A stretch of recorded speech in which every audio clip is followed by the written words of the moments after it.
Where is... There we go.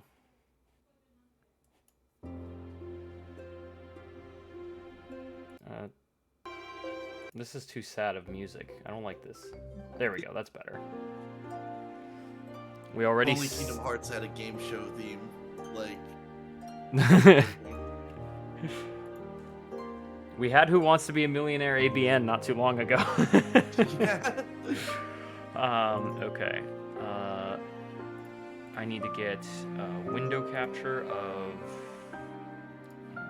Wait, hang on. I have an idea. I'm just gonna call the source Zed. There we go. There he is. Okay. But now I have to make it so that only you're on the screen and not everything else. Okay. This looks perfect. Okay. How's that look, chat? I can't have someone better looking than me on my stream anymore. Yeah. Leaked DMs. Nice faces that. Yeah, indeed. Oh, I covered up the dono bar. Yep, let's move that. That's kind of an important widget to showcase. Nice. How's it feel to have your DMs leak this? No, those are my DMs, not Zed's.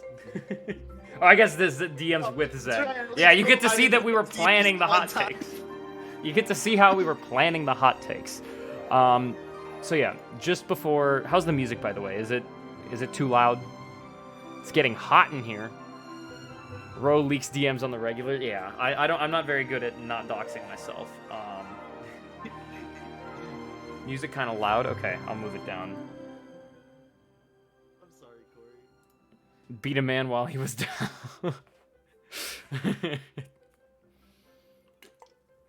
All right, chat. So for those of you that don't know what we're doing, Zed is very quiet. I have him at 200%. Let me fix that.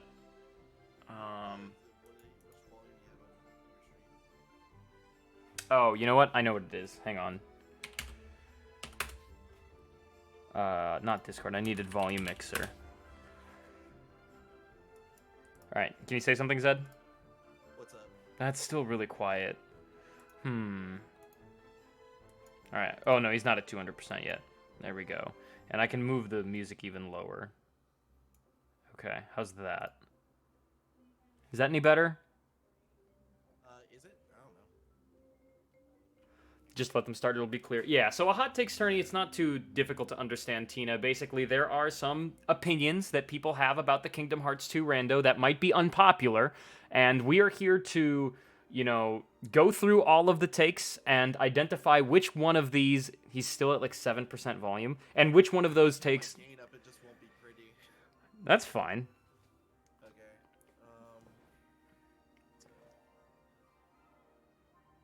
I can also turn myself down. Which one uses gain again? Is it this one? How about the sound now? It's about the same. About the same? How about now? Still about the same. How about now? Oh, that's a bit better. Okay. That's... I'm scared to make it more than this. Yeah, I think this is... Okay, now I made the music too quiet. God damn it. Oh, wait, I know what's going on here. Hang on. I know what I did. There we go. This should be a bit better. Now, can you say something, Zed? What's up? Okay. You can probably even turn Yeah, so now you can turn the gain down a little bit. I think I just needed to turn music volume down on YouTube. Okay, is this good? How's that? Is that good? Between the music, me and Zed. Okay, we good. Okay. So just before we even get into all of the responses, I want to quickly... By the way, you need to fix the camera on Discord. Oh, fuck, yeah. There we go. Thank you. So, there you go. Just before we even get into it, I wanted to quickly go through the summary of the responses. So just between everyone who submitted a hot take, I wanted to just quickly give a shout out, not only to Zed for agreeing to co-host with me, but Josh, again, please. Josh deserves all... Josh did this all in the last 24 hours, by the way.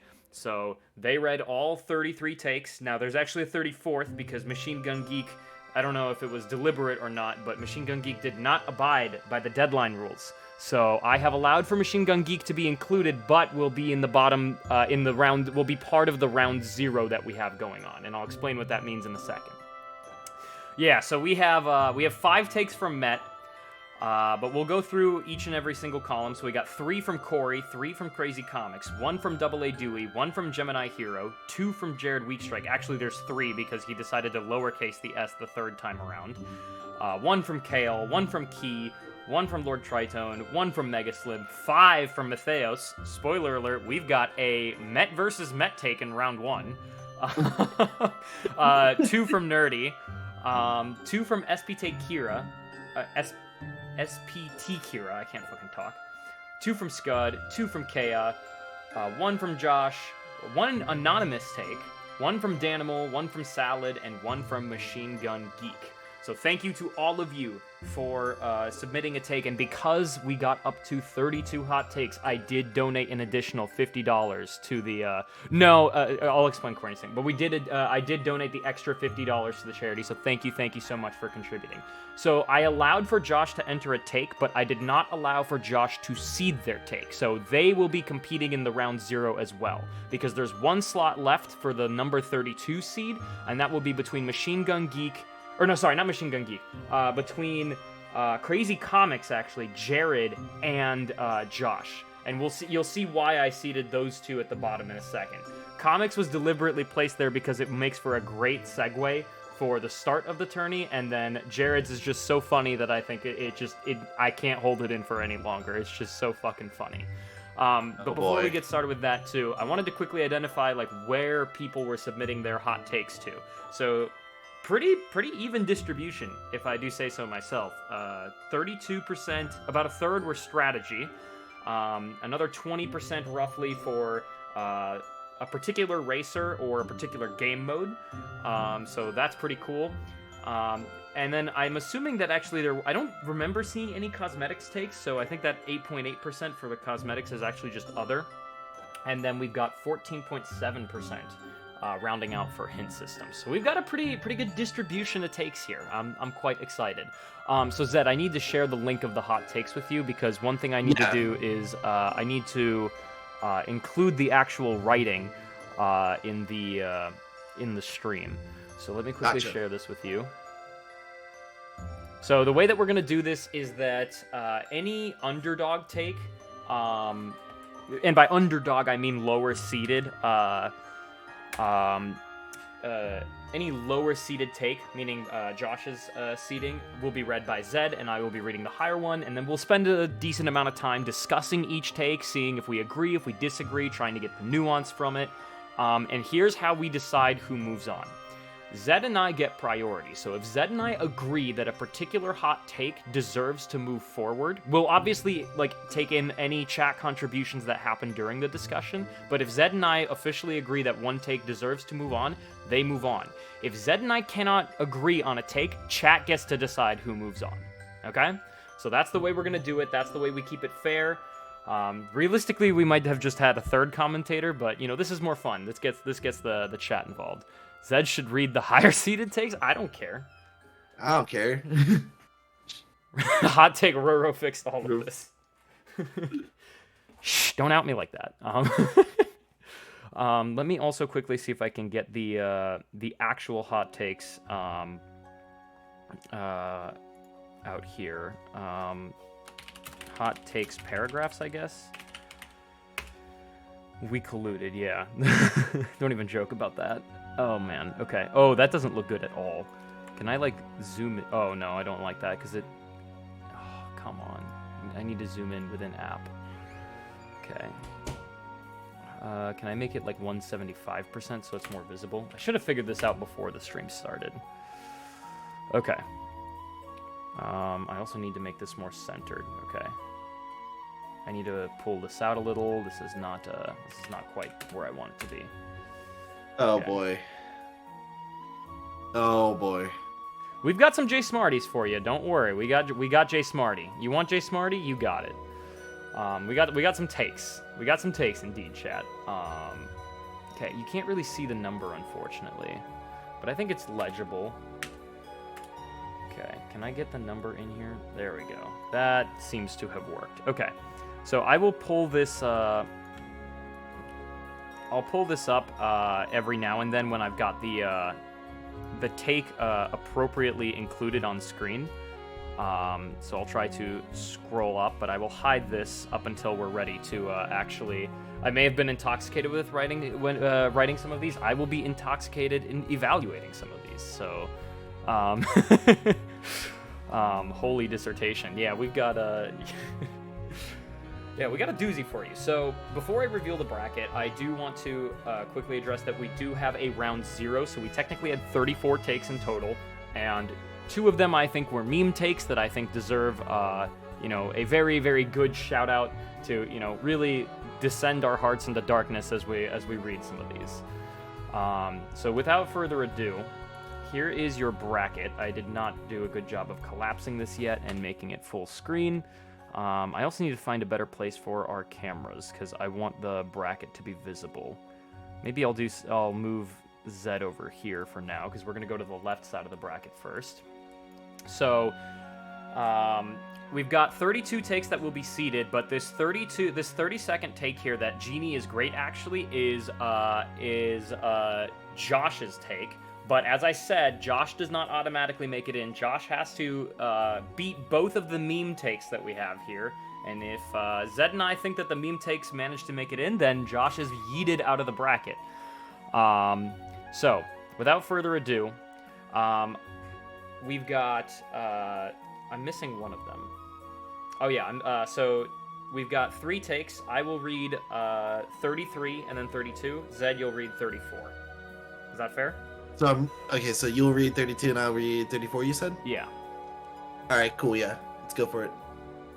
Alright, so for 32, shotgunning is the best strategy, comes from Crazy Comics. It helps you finish your beer fast and boost morale for others watching you do it.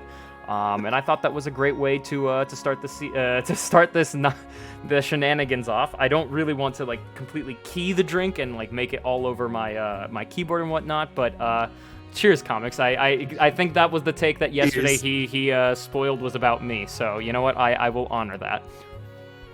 All right. So number 34 is Jared is Bad by Jared Weekstrike. Last Saturday, I found Jared wet and unconscious on a beach. I quickly asked the lifeguard to watch over him while I get help.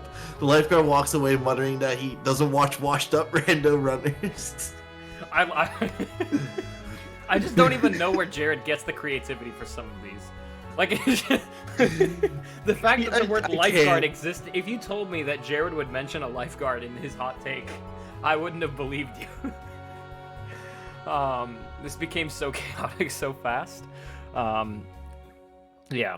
So those are our 2 meme takes, and then Josh submitted the take that Genie is great actually. Genie is the GOAT, and I deeply apologize for all the slander I've given him over the years. Magnera Masterform Genie is the epitome of perfection.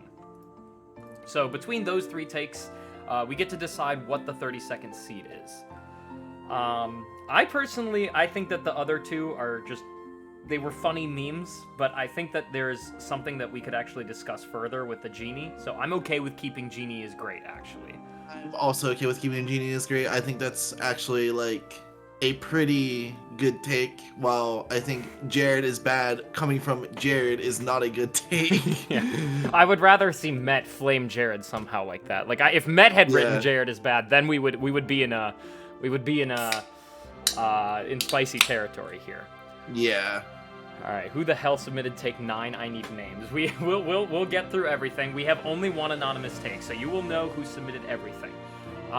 So we're gonna start off with the left side of the bracket. Is it visible for you guys on stream? Is that legible, what the brackets actually say? Because on my end, it doesn't look very visible, but it might be visible for you. Okay, cool. So with that, let's dive into the bullshit. We got take number 1, that's Statsanity and logic is boring. And so I'm going to read that one, and then we've already read that Genie is great, actually, so we'll evaluate after this. But the take for number 1 comes from Kale. So, Kale, congratulations, whether you win or not. You got seeded number 1. Josh believed that you had the best take of them all. But let's read. So, Statsanity and Zach's robust logic made the game more boring. With Velaxor's generator, the logic was less refined and had more blanket rules. Forms and movement could not be in Core, Terra couldn't have Torn Pages, Magnet, or Thunder, Fire Blizz Thunder couldn't be in Agrabah 2, Forms couldn't have Torn Pages, etc. There was blanket logic applied to make sure you didn't get an impossible seed, but that same logic would actually make certain plays more likely to have certain checks. You could use this logic to make more informed decisions on where to go based on what you need instead of the current meta, which is all about checks per minute. Statsanity takes a different angle at this. Drive gauge ups are a big deal. When your gauge is limited, you need to plan more carefully, but with the addition of Statsanity, they are much more easily found. They were originally get bonuses, so you often need to do some first visit bosses for a shot at them, which was another calculated effort, but now they're just in the pool with everything. Of course, no shots at Zach. It's amazing what he's done. It's obviously a more impressive coding feat, and I love the work he's put into the generator. Just an observation I've made, that was the consequences of the changes. I really like that last part, by the way. I really appreciate that you clarified that, because it's not really something that Zach did, right? Okay, so we already got some stuff in the chat before we move on. So Zach's here, Monka. Statsanity 100% made the game easier, especially in level 1 where it should be off IMO. Zach says easier doesn't mean boring, and Mett says big agree. Look, I think this take is pretty good, but I want to hear Zed say something first. I'm split, to be honest, because I want to be real. I've never liked what did we call it before it got removed and was just made into the generator? Max Logic. I was never really a fan of that. I really like the first half of the take where I can see where Kale was coming from with a lot of that.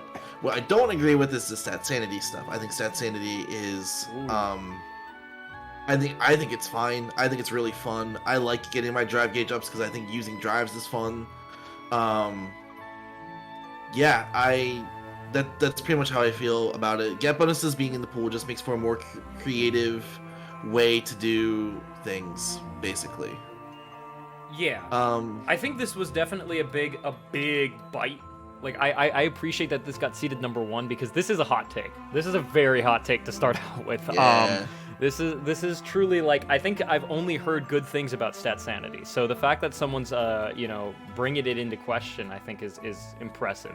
I think that merging the Statsanity and the logic is a little, it's quite ambitious, but I personally don't even disagree with it. I think that it just depends on how much you want to be randomized in the game as a whole, right? If you want the drive gauge ups to be as random as possible, then, I think that this is a good addition to the rando.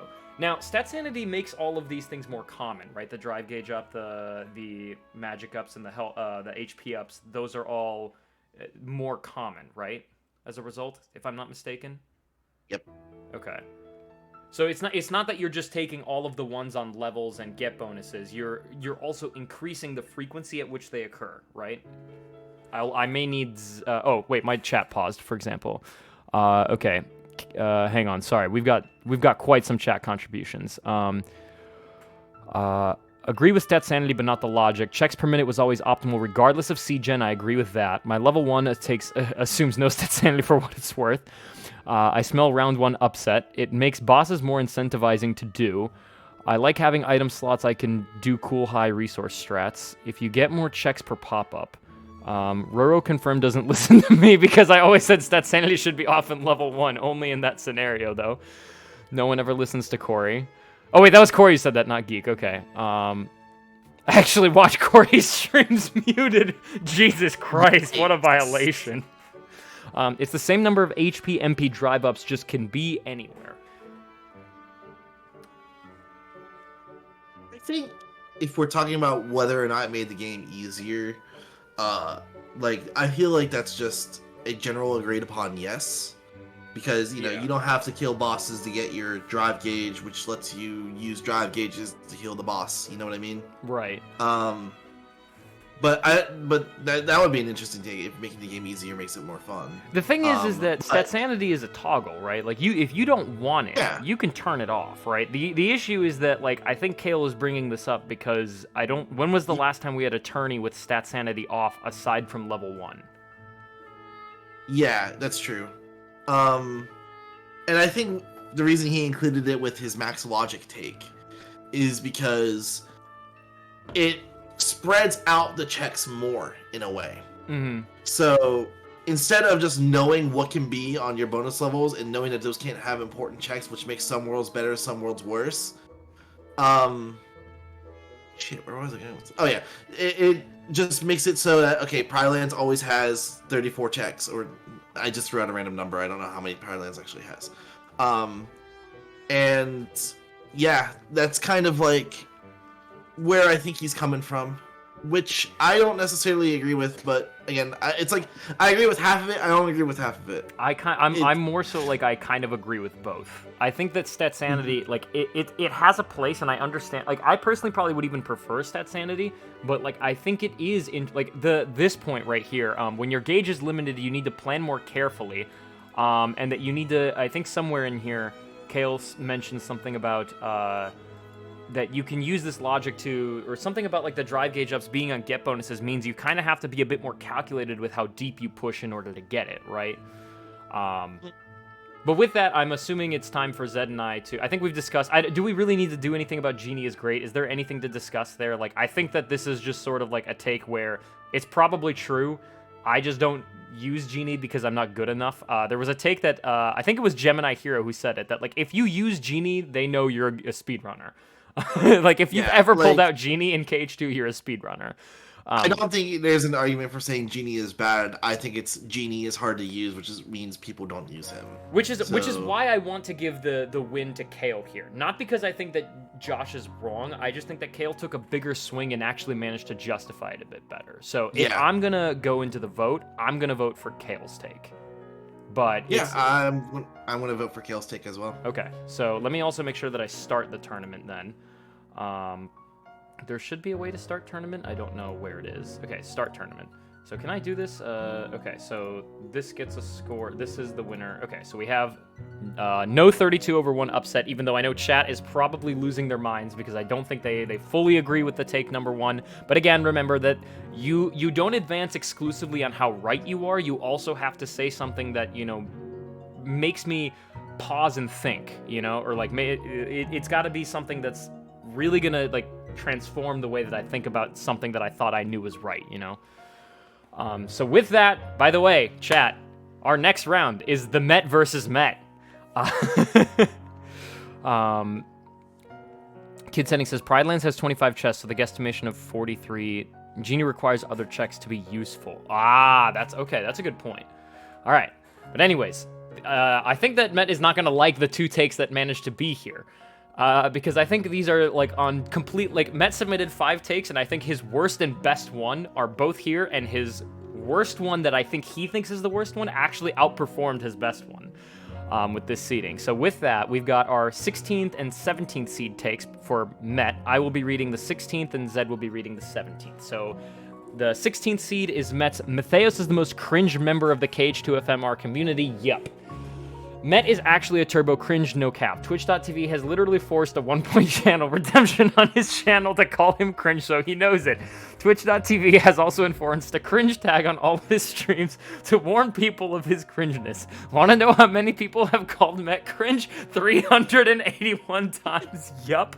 And that's only on his shitty Twitch channel. Do I know that? I hacked his Twitch channel, yup. I bet any money, if you were to PM anyone in the KH2FMR Discord, how would you describe Mett? They would reply with cringe. 100% no cap on the stack, full buy one, get one free guarantee.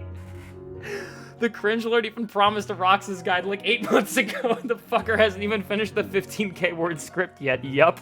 I dare any of you cringe commentators to try defending this when it's literally undefendable. When you, yes you, Mr. Roromaniac 8 and Zedicus __ and DAN, whoever is on call right now, have redeemed the Met Your Cringe channel point redemption multiple times.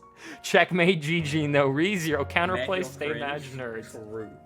But this is also pretty cringe. Alright. And number 17 also comes from that. Yep. Low tool seeds are less expressive than high tool.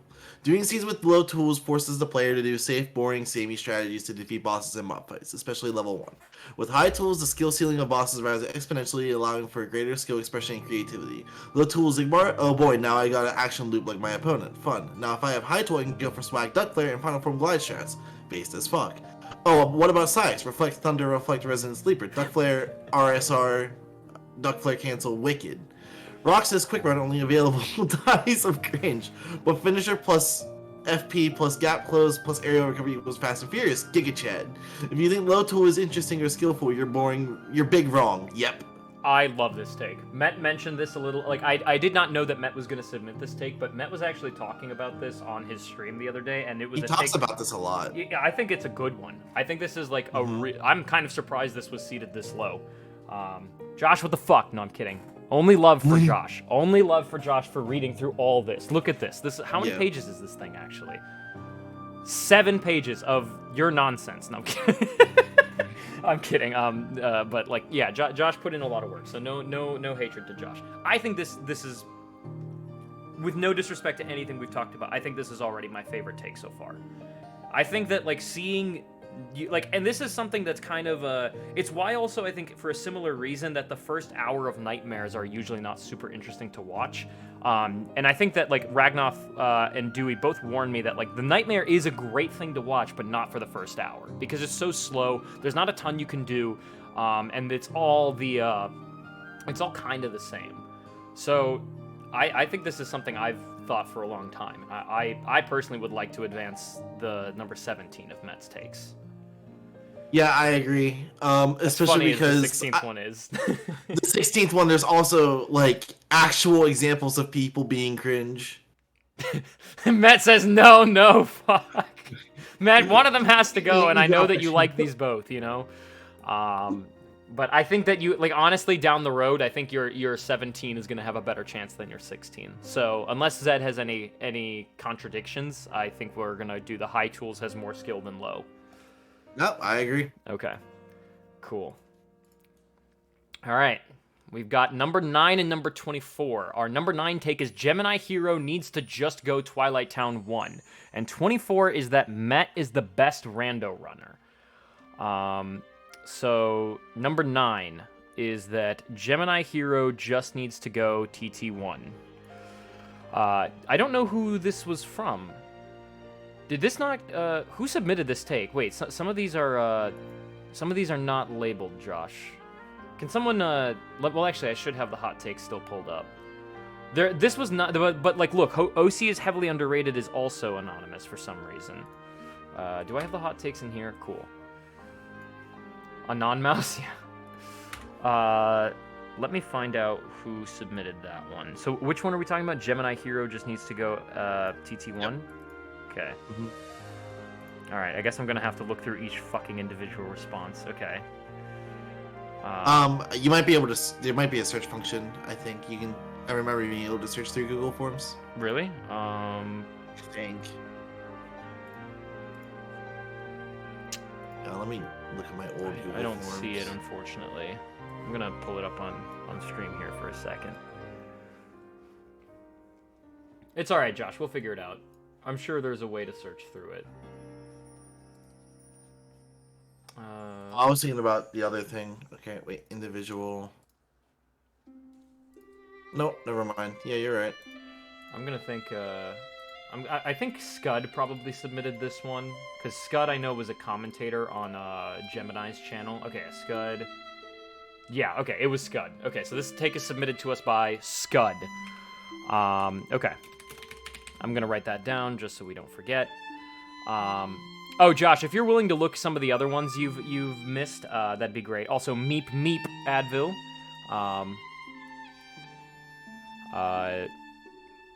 Take care, Kaya. Thank you for being here.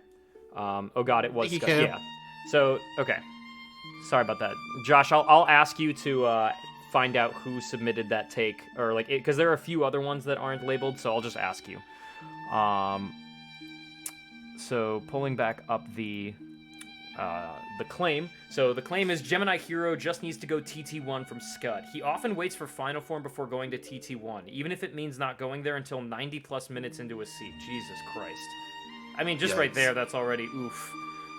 Yeah. He doesn't even go up to the station encounter and then leave. He just doesn't go at all. That's 12 checks. It's bad and he knows it's bad and he won't stop. Please, Gemini, we love you. Just please go to TT1. Sincerely, a concerned friend. Alright. Oh yeah, and then we have the other take, which is Mett is the best rando runner. Alright, submitted by Jared Weekstrike, by the way. You know they say all men are created equal, but you look at Mett and you look at Jared, and you can see that statement is not true. See, normally if you go one-on-one with another wrestler, you got a 50-50 chance of winning. But Mett is a genetic freak and he's not normal. So you got a 25% at best at beat Mett. That's real English, by the way. And then you add Jalon to the mix, the chances of winning drastic go down. See the three-way at sacrifice, you got a 33 and a third chance of winning, but I got a 66 2/3 chance of winning because Jared knows he can't beat me, and he's not even gonna try. So VG Master, you take your 33 and a third chance minus my 25% chance, and you got a 8 and a third chance of winning at sacrifice. But then you take my 75 chance of winning if he was going to go one-on-one, and then add a 66 2/3%. I got a 141 2/3 chance of winning at league settings. The numbers don't lie and they spell disaster for you at sacrifice. Wow. I feel like it's a copy pasta and I don't recognize it and I feel bad. Same. I also don't recognize it, but we see chat is talking about Scott Steiner. Anyone wanna if this doesn't win, I'm rioting. I unfortunately don't know the reference. Can someone It's a wrestler from TNA? Okay, gotcha. I mean, first of all, I kind of respect that Jared didn't go the other way, which is Mett is the worst rando runner, because that would have made for some riveting content, and yet he remained wholesome. That's kind of funny. Pull the promo up on YouTube? I suppose we can do that, right? What do I Google? Scott Steiner promo? Is that what it is? Is this it? Is this first one what we're talking about here? No, I think it's the it's what Machine Gun gave linked in chat. Third one? Third okay. one. Mm-hmm. You know, they say all men are created equal, but you look at me and you look at Small Joe, and you can see that statement is not true. See, normally if you go one-on-one with another wrestler, you got a 50-50 chance of winning. But I'm a genetic freak, and I'm not normal. So you got a 25% at best at beating me. And then you add Kurt Angle. Oh, wait, so that wasn't even a typo. He actually quoted the video. Go down. See, the three-way at sacrifice, you got a 33 and a third chance of winning. But I got a 66 and 2/3 chance of winning because Kurt Angle knows he can't beat me, and he's not even going to try. So, Samoa Joe, you take your 33 and a third chance minus my 25% chance, and you got an 8 and a third chance of winning at sacrifice. But then you take my 75% chance of winning if we used to go one-on-one, and then add 66 and 2/3%. I got 141 They fucking removed the S in the chance of winning at sacrifice. See, Joe, the numbers don't lie, and they spell disaster for you at sacrifice. So, just for the amount of effort that Jared went through to, like, almost quote that correctly and just insert Mett into the mix, I want to move that take on. That's insane. I totally thought that was just a, like, Jared, you know, going off on a random fucking tangent that, like... Okay, here's the other reason why. Gemini Hero needs to go TT1 is not a hot take, in my opinion. That's just, like, it's accurate, right? Like, you not doing Twilight Town, even without Final Form, you're missing out on so many original checks. You have so many, you have so many other reasons to go there. If there's no visit locks, then you can get through, you know, second and third music is a little too loud. Oh yeah, I forgot to turn the volume back down. Sorry. Oh, hang on. Okay, there we go. Like, I just think there's too many reasons to go TT1 that, like, saying that someone needs to go there is just not a hot take. So I'm voting for Mett is the best rando runner. Zed? Yeah. It's just too good. I think I agree. It's just too good. So yeah. Second, we have 2 out of 3 upsets, by the way. Mett upset Mett earlier, and now we've got Jared upsetting Scud. If you're talking as if Mett Steiner doesn't exist. Oh, man. Okay, God, how many of these takes are about Mett? Jesus Christ. I mean, to be fair, Mett submitted 5 of them, but, like, goddamn. Now, is Jared... Mett, did you submit these under Jared's name? Like, that's not allowed. That's... Jared got through by changing the words in the 2000s promo. I hate these judges. See, the problem is I had an 82% chance of winning. Almost for that, I want to go back and change it now, but... next one is mine, though. I know. I did have to, like, read who submitted what in order to rank these, because I didn't want to make Josh make the bracket and whatnot. Okay, so... Our underdog take here is that Drunk Mett is the best KH2FMR rando player, and our 8 seed is German is the best dub. This is a Mett versus Jared lineup, if I'm not mistaken. I think the 8 seed is that German is the best dub. Yeah, it is. That comes to us again from Jared. So we are down with how many of Mett's takes is that? That's already 3 out of the 5 Mett takes and 2 out of the 3 Jared takes. German is the best dub. Screams 10 out of 10, Jack Skellington 10 out of 10, Pooh and Sora voice actor are father and son respectively. Is that actually true? That's so funny. What? On PS2, the Data have English voices, so you can tell if Data or not in Boss Rando. Dasa lives in Germany. What? Dasa lives in Germany. Cheers, matey. This is better defended than I thought. Just this second sentence right here is not something I knew about. Is this... Can someone confirm if this is true? Can someone please confirm if this is true? Jared, like, is this, like, without lying to me, if you're in here, Jared, is this actually legit? I don't think Jared is in here. No, unfortunately, I don't Jared's think not. so. Is this actually true? I think... Jared wouldn't lie? Well, Jared also said he had a 141% chance of winning, and that's clearly not the case. Wow, if that's actually true, then German might be the best. Is it exclusive to the German dub? I know I'm, like, reading way too far. I'm kind of surprised this made the 8 seed, but like, if this is true, this gives the take some level of validity for me. You need a voice line to help you instead of just reacting to the fight. Okay, but, like, Roxas and... Especially with better boss scaling, with Roxas and there's one other Data that I can't actually tell. Roxas is one where I never know if I'm fighting the Data. Zaldan... Is it Marluxia? Might be... no, Marluxia has 2 different starting patterns. Yeah, I was gonna say Lex Marluxia has has 2 a different different numbers. Zex has 2 different frequencies of putting your party members in books. Also, Zex takes Zex takes a step back at the start of the fight. Tells you what the damage you deal, but what if I can't get any damage off before I die, Mett? Mett's gonna call me cringe. Don't fucking redeem it. No, I regret including that now. That's gonna get redeemed a couple times. Mett also has like fucking 60k points on my channel somehow, so I'm prepared to get called cringe a lot.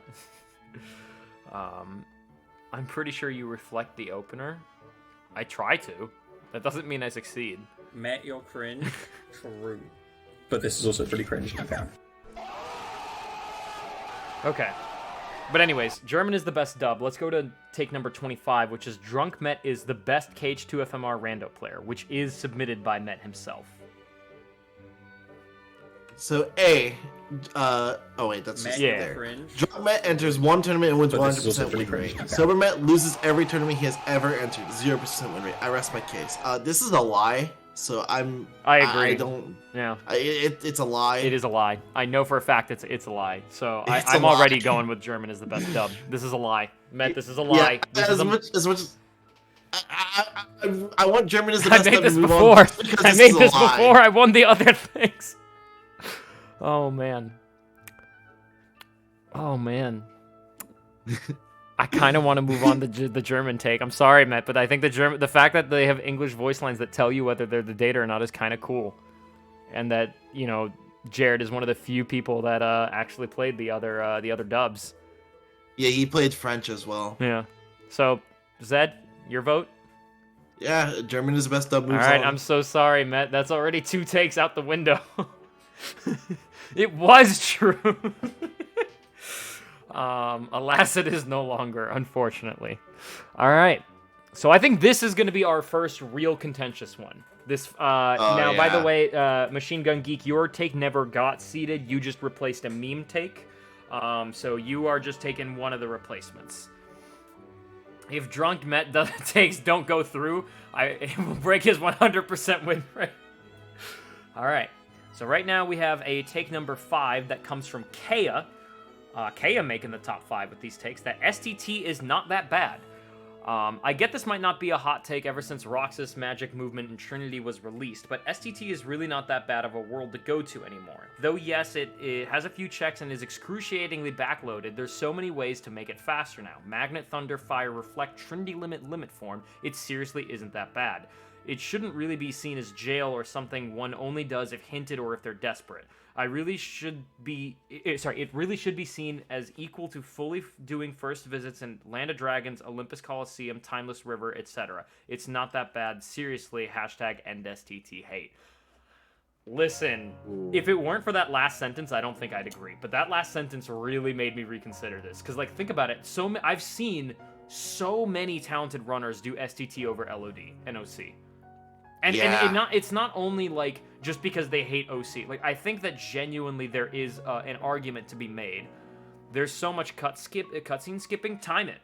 If you play on PC, there's a heart in the bottom right corner, and you can immediately cut the scene right after that heart disappears.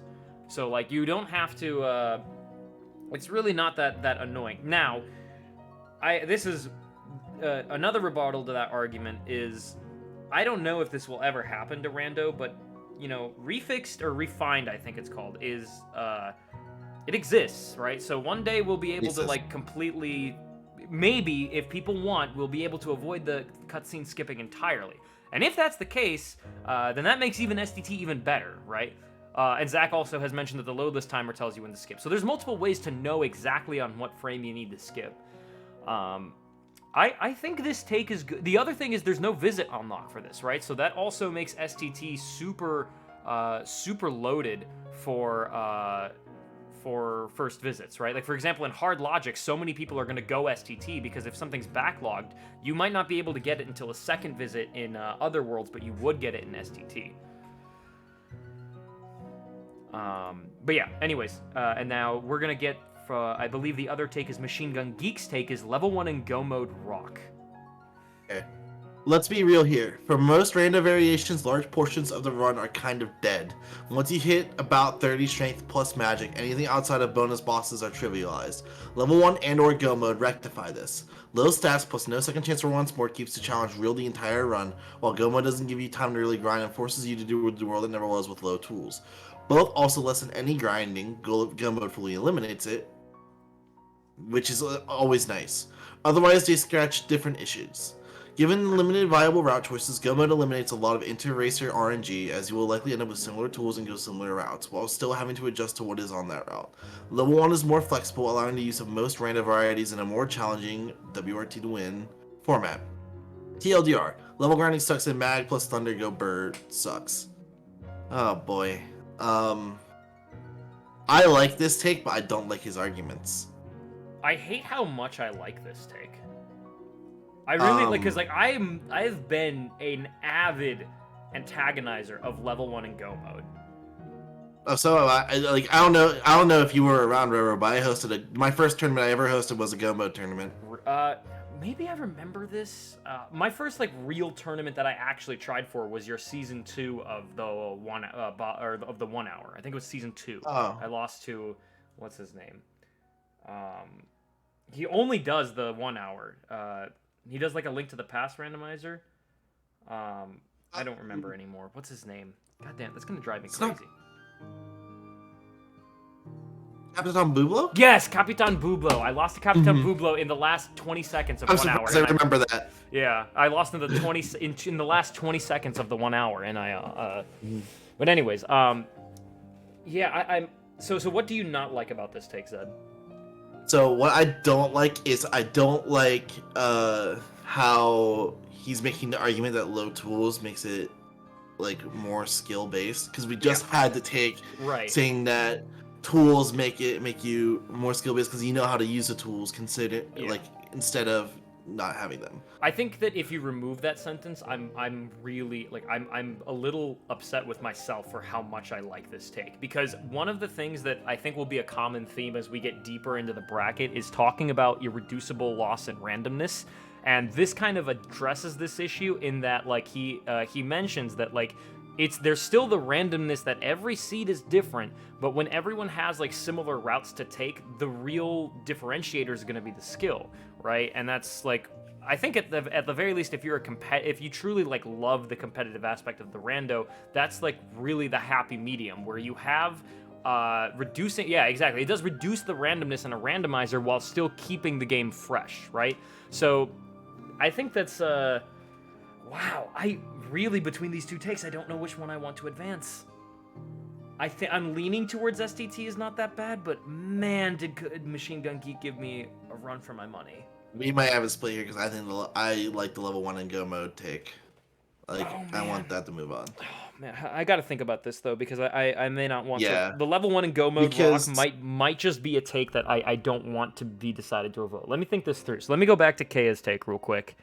Yeah, so I actually want to comment on Kaya's take a little bit. Yeah, please do. I think the reason this take isn't that hot anymore is because of Roxas' magic move in Trinity, which Kaya did acknowledge. But I think even before that, you quick run 3, just Roxas hump, right? You just like move your way through the world. Yeah. So even if we take Roxas' magic move in Trinity out, it's still comparable to first visit LOD in my opinion, because like how you want limit form for STT, you want master form or wisdom form for LOD so you can do throne room skip. So I kind of see what Kay is saying you should be equal in doing the first visits. I understand that argument, but the thing is that STT is still slow because you're still limited in tools. Right. And there's just like, I think again, that, it's just yeah. Go I think ahead. One thing that's really important here is Machine Gun Geek kind of, I think, has convinced me in chat over the edge that STT is the better take, but it is less hot. And I'm not even gonna, I honestly, now that I'm reading this over, I'm not even sure if that part's true. The real reason I really liked Kaya's take was the last sentence. It really should be seen as equal to fully doing the first visits in LOD, Olympus Coliseum, and Timeless River.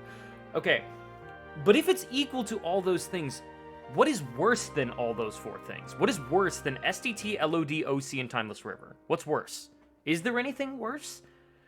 I don't know. I personally don't think so. I would love to hear of a world that's worse than the 4 of those. So you're comparing it to what is... Okay, Atlantica, sorry. Assuming Atlantica is not in the game, and Synth and Puzzles also don't count as worlds, and Drive Forms don't. Like, location-wise, I don't really know how much worse it can get, you know? Like I think it's a pretty low standard to beat pushing deep into Timeless River or doing LOD. Like, I don't even mind LOD that much these days. I don't know if it's the JSmartee cheats in me, but I don't really mind the LOD so much. Oh, people, that I was actually going to say, I think LOD is worse than STT, to be honest. And that's fine. I'm just saying that, like, Yeah. if you're comparing it to LOD, there aren't that many like, I think it would have been hotter to see, like, STT is good, right? But, like, it not being that bad is not really relevant news, in my opinion. Even though I think this take really was well defended because of the mentioning of LOD, OC, and Timeless River. If it weren't for that comparison, I think we would have already been on to the next one. So I think Kaya did a really good job, but I am okay with allowing the level 1 and go mode rock. That take, this, wow. I was almost not going to include Machine Gun Geek's take because it was after the deadline. I'm really glad that I allowed it because I'm a little surprised with how convincing it is. It might not be like the best written take, but I wanted to have my mind changed, and I feel like this is the first take that actually managed to accomplish that. So Machine Gun Geek, good job. I think that's a good hot take. I can't wait to see how you do in the round 2. All right. Enough sappy compliments. We've got another one. So this one is also another decent matchup. So I think the first one is from Nerdy, which is that Guard, Scan, Finishing Plus, and Aerial Recovery is a must-start in any rando seed. And the number 12 take, I don't know who that's from, but it says Shan's hints are superior. Now, for those of you that are new to my channel, I call it Shanane's hints, and I will never differentiate from that. Like, unless Shan is saying that I'm personally offending Shan by calling it Shanane's, I will call it Shanane's. Just because that's genuinely how I thought it was pronounced when I first entered the rando community. So our number 12 take comes from Scud also, but Scud wrote a single sentence to defend it. Shan's hints are superior. Only babies need hints to tell them where they should go. Tell them where they should go. Then why not just do hintless? Why? Yeah, do that's... babies do babies or sorry? How do I phrase this? So only babies need hints to tell them where to go. Do you need to know when the world is done? Do you really? Shan's hints are still hints. Yeah, I agree. But I'm saying that if only babies need to tell them where they should go, Shan's hints tell you where to go, right? Or when to stop going. So I respect my time. You know what? I think that all the evidence we need has been presented. So let's go to Nerdy's take of guard scan, finishing plus, and aerial recovery is a must start.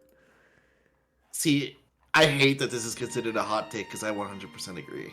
Okay, well, read it out. Yep. Oh wait, did you not read that one out yet? Well, it's the lower seeded take, right? Was it? What number is it? It's 21. The Shan's superior was 12. Oh, I thought it was higher. Okay. Every stage should start with guard, finishing plus, aerial recovery. Yeah. Maybe finishing plus makes the game easier, but scan, aerial recovery, guard, and finishing plus to some degree all make the game a lot more playable and fun, even if you have no movement, and especially on harder settings. So yeah, I 100% agree with this take, and I hate that it's argued a lot, because if you think about it, STT is a tutorial world in the vanilla game, and the game is balanced around you having all of those abilities and your starting crit bonuses. Now, I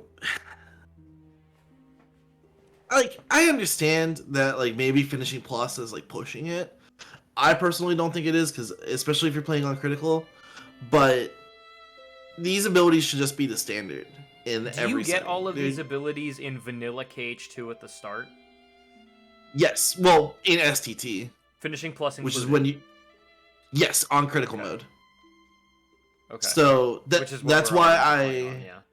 Yeah, so that's my argument for why it should be allowed.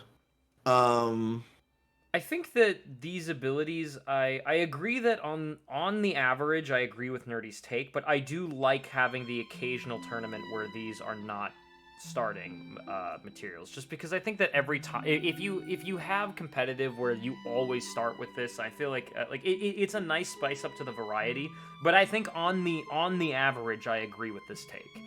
And I wonder how many people outside of the competitive rando sphere, just those that just play for fun, would disagree with this.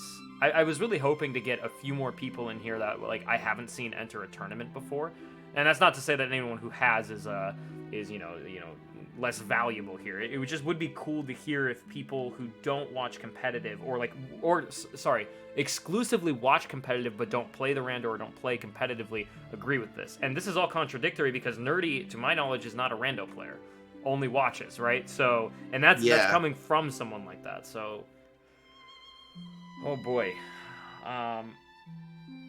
Okay, hang on. We got some chat comments. Okay.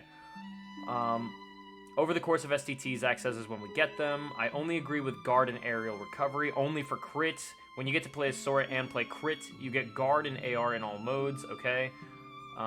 Guard scan, Corey says, guard scan, FP aerial recovery raises the skill ceiling, but it lowers the skill floor, which is not necessarily a bad thing, right? I think that kind of goes through, that's like a distant second cousin of Mett's take of low tools is not necessarily better than high tools, right? High tools still has a lot of variability in the skill level, right? Just because you have Duck Flare doesn't mean you know how to use it. Just because you have all of these other tools doesn't mean you know how to actually beat a fight in the shortest amount of time. It is a special kind of extremely intimate game sense to do health gate strategies without scan. I'm always stunned seeing people who can just somehow tell what damage they're doing just without scan. See, that's the reason I'm okay with not including scan from time to time, because I think it'll throw off people. Though, I'm not really sure if that throwing off is something that's going to be consistent from racer to racer. I'm looking down, Corey. I'm getting there. Covered in sweat as a tryhard. IMO, it's Rando. Why don't we just start with Slide Dash, Explosion, Combo Master, etc. if seeds start with the same abilities every time? Every seed can be same reason I prefer 5 random movement, only... Oversh movement, I mean? Did you say I prefer 5 random... Okay, Oversh movement. Okay, yeah.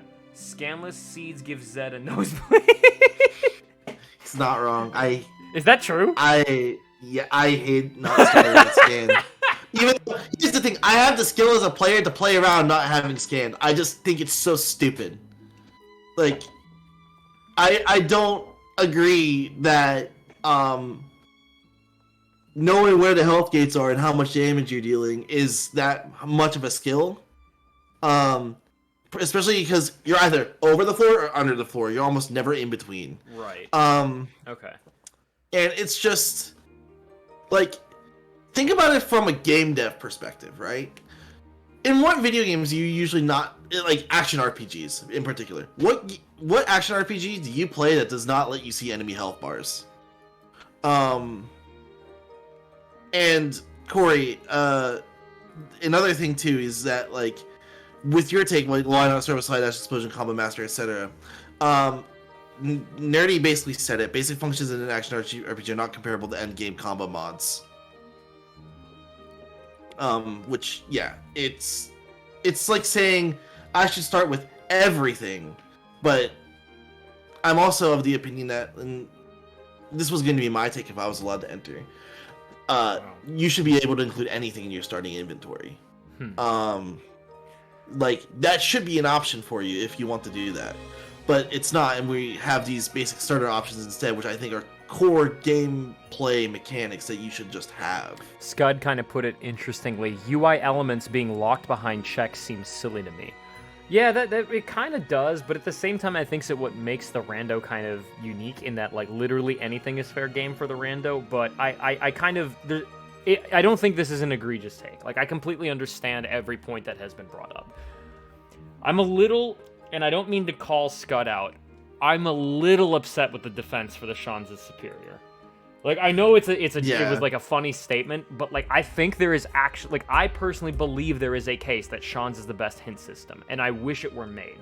I just don't think that with the only babies need hints to tell them where they should go, that I can advance this take. I think Shan, like, I would have a hard time justifying Shan's. Like, and I think your take is hot, and I think it's one that you might be able to convince people of. I just don't think you gave enough of evidence to do it. I know that you were memeing there a little bit in the justification, but I think just because there's not enough substance in the Shan's one, even though I might even say that if properly justified, the Shan's superior take might be better in my eyes, I feel like we should advance the guard, scan, finishing plus, aerial recovery as a must start.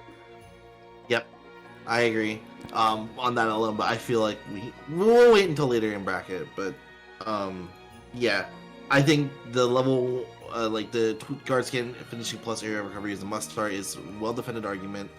The shenanigans, the superior one, isn't necessarily. Yeah, so just to be clear, one requirement of this was not exclusively how hot the take was, but how well you can convince me of. So, like, for example, I think that, and again, I've already praised this take a bit too much, but I think Machine Gun Geeks is the perfect take of something that is hot and well justified. I think that like, those are the types of takes that I think it will take to fully make it very deep into the bracket. I think we've got some pretty good ones coming up, and I think we've already have some pretty good ones. So let's go on to the next one, which is Seed 13 versus Seed 20. Seed 13 also comes from Kea, which is cheese strats are boring to watch. Mett, I know that you can't wait to hear this one because I know that's something you've agreed with too. But let's read this one. Cheese strats are boring to watch. I understand people want to win, but I'm also not here to watch a stream only for people to spend 5 minutes using Peter Pan on Terra or Sykes. I'm here to watch cool strats like Fast and Furious. Wow. Let's just straight to the point. I like it. Let's read through Seed. I want to make sure we get through both takes before we start debating these. Take 20 comes for us from Lord Tritone. Am I pronouncing that right? Is that how he goes by? Yeah, okay. It is, because he I remember him talking in Komi's chat about how his name comes from a tritone sub in music, so yeah. Okay, I know cool. That's right. Some shotguns don't go deep enough. PR should include everything up to the minute fight. LOD should go up to the cave fight. For PR, you can lose against the pirates, and the town fight isn't that long. LOD, while Magnet speeds things up, the fights aren't that slow without it, and I've seen many ICs show up on the mountain, climb a mountain ridge beyond the village. I hard disagree with that Magnet speeds things up take. That is a massive speed up. You are talking orders of magnitude of time saved by that Magnet. Those fucking shadows are so annoying when you try to do this. Even the stupid fucking entry fight, man. I got triggered just by reading that. It shouldn't be, but if this was just the PR take, I would agree with it. But the LOD take, that's spicy. I don't agree with that at all. But so let's go back. Sorry, I like it. I like both of these takes, honestly. So one thing I will say is that, like, cheese strats are unfortunately super safe for the people that have not spent a tremendous amount of time reading or like learning the fights, right? Because unfortunately, a harsh reality for people in the rando community is that type of time dedication is not something we can all afford. So relying on a cheese, especially, like, for example, a really good example of this, because I know I'm probably one of the perpetrators of KS Take, is in Bunter. I don't think I have maybe, I can count on my fingers the number of times that I have not Peter Pantera. You know what I mean? Like, I think that I can count that number on my fingers, just how rare that is. But, like, I think that cheese strats are just too safe to not be employed by racers, especially in competitive settings. That is, I don't know if you know this, but Peter Pantera is also the fastest way to kill Terra. Is it really? Like, even faster than any speedrun? Are we assuming at level 1? Is that what we're assuming here? Well, it's the fastest applicable way to kill Terra. Let's put it that way. Okay. Like, in the speedrun, obviously, like, if we're doing a Terra RTA, there's ways you can do, like, stuff. But the thing is, like, it's not practical in the rando setting. In the rando setting, if you had to choose between fighting him legit, Peter Pan, or double negative combo, Peter Pan is always faster. Oh man. Is Berserk Hori faster? I actually don't know. That's another one too. Like, but that's also a cheese strat. Yeah, here's the thing. KS Take is not one that I think is super hot, because I think an unfortunate reality is just it's not fun to watch cheeses, right? When you see someone quick run Roxas, you can tune the fuck out, right? Like, your brain goes on autopilot at that point. Okay, just don't fuck up the running into Roxas. Even Berserk Horying like Ziggy, for example, which is something I normally do if I can. It's like, okay, we've seen this being done for like the millionth time. Like, here's an example of something that was a cheese strat, if you will, but one that I think I can, like, get behind. I think the rando community kind of blew up when Nintendo posted that final form glide into Ziggy. Remember what I'm talking about? The rando community just fucking exploded, being like, what the fuck? You can do this? And it's a cheese strat, if you will. Like, it was new and exciting, but, like, now, if someone else does it for, like, the 100th time, it's like, okay, this is the Nintendo strat, right? Like, it's just gonna be, like, we can tune it out. I don't think this is necessarily a hot take. I think that Kea just consistently brought just straight facts to the table, and I appreciate and like these takes. I just don't know if they're convincing enough for me to be hot. Yeah. But did Lord Tritone do enough to convince me that it's accurate? That's the thing. Like, these are some... Tritone, Zach is a fan of Tritone's take, I think. Let me read what Zach wrote for that. Tritone, okay, he just wrote Tritone knows. Yeah, I think Zach is a fan. There's like, the thing is, LOD isn't a shotgun. You're doing half the first visit. But the thing is that, like, with a magnet, I can kind of get what Lord Tritone is saying. And it's actually something I've started to do a bit more, especially when I don't have a ton of information, right? Because it really doesn't take as long as you might think. If you enter in with Wisdom Form, that's another way to automatically get Wisdom Form levels in doing a world you normally wouldn't do. But I think that you're definitely right in that LOD is the most forgettable world when it comes to shotguns. PR, I can kind of get behind that take. In fact, I usually do town and up to 1 minute fight, so I completely agree with that. If it weren't for this while magnet speed things up nonsense, I would be on board with this take. But I'm really having a hard time getting over the fact that the magnet isn't, like, the most useful utility for the start of LOD. I don't know if you feel the same way, Zed. No, I feel like magnet is, like, there's a reason people want magnets and either wisdom or master form to even think about LOD. All right, You know I think. what I mean? Yo, go ahead. Yeah. Also, I just want to comment on what Unverse Doc said because I'm guilty of why this is a thing. Let's assume I'm a complete beginner just getting into Rando. I go into Discord's tutorial channel, and the only things I can find are skips, how to beat Zigbar, and how to magic Barbosa to death. What I'm trying to get at is I have to scour around to find different ways to do things and beat bosses. Why I'm didn't you sorry. submit a hot take? That would have been a beautiful hot take. The Rando Discord is not helpful for beginners. I was waiting for that hot take. I was gonna submit. Oh, Unverse Stocks, you told me you didn't have a hot take. That would have won the whole fucking tournament for me. Oh man. I'm sorry, Yeah. Zed. I interrupted your point completely, but that's just like, oh my god, that would have won the tournament for me, man. Like, maybe not, but like, oh, that would have been a good hot take. It's I'm not going hot, to we all drop know. Names. I'm not going to drop names either, but I've talked to admins in the Discord, and you want to know why it is the way it is? Why? It's just because people are lazy. Yeah. I was also waiting for the Blitz Discord doesn't need to exist hot take. That was also one I was waiting on. Yeah, I want, like, I think that's, TOs are starting to move away from that Discord, which is good. That's why I didn't post but my tournament in the Blitz Discord. I think Comics got upset with me that I didn't post it in the Blitz Discord, and I was like, I was protesting it. So, it does the not thing need to is- exist. Yes. Didn't we have a night where like 5 of We us probably, yes, we. Oh, yeah, Thomas, we I was did. there, and so was one other person, which I do not want to name drop. Right. But I remember that. So going back to what I was originally going to say, I'm sorry, my boss guide has been sitting on my Google Drive forever. It needs updated. It existed for 1 hour season 2, and that was it. I think with Bunter coming in to like having huge popularity now, it needs rewritten. One thing that's also coming, by the way, is Alios has reached out to me to post some instructions on the Battleship and Bunter auto tracker on the Rando website. So that's also coming. So that'll be a lot easier moving forward. It's just that people are busy, unfortunately. But I would have loved to see that hot take defended, along with Mett's Roxas guide. We know that's not happening. We know that Mett. Like, I'm sorry, it's just not happening at this point. By the time you make the guide, like 4 other people will have already done it. Hot take right there for you. 4 other people will have already done the Roxas guide by the time you get around to it. Okay. So I don't know which one of these I want to move on. I think I do.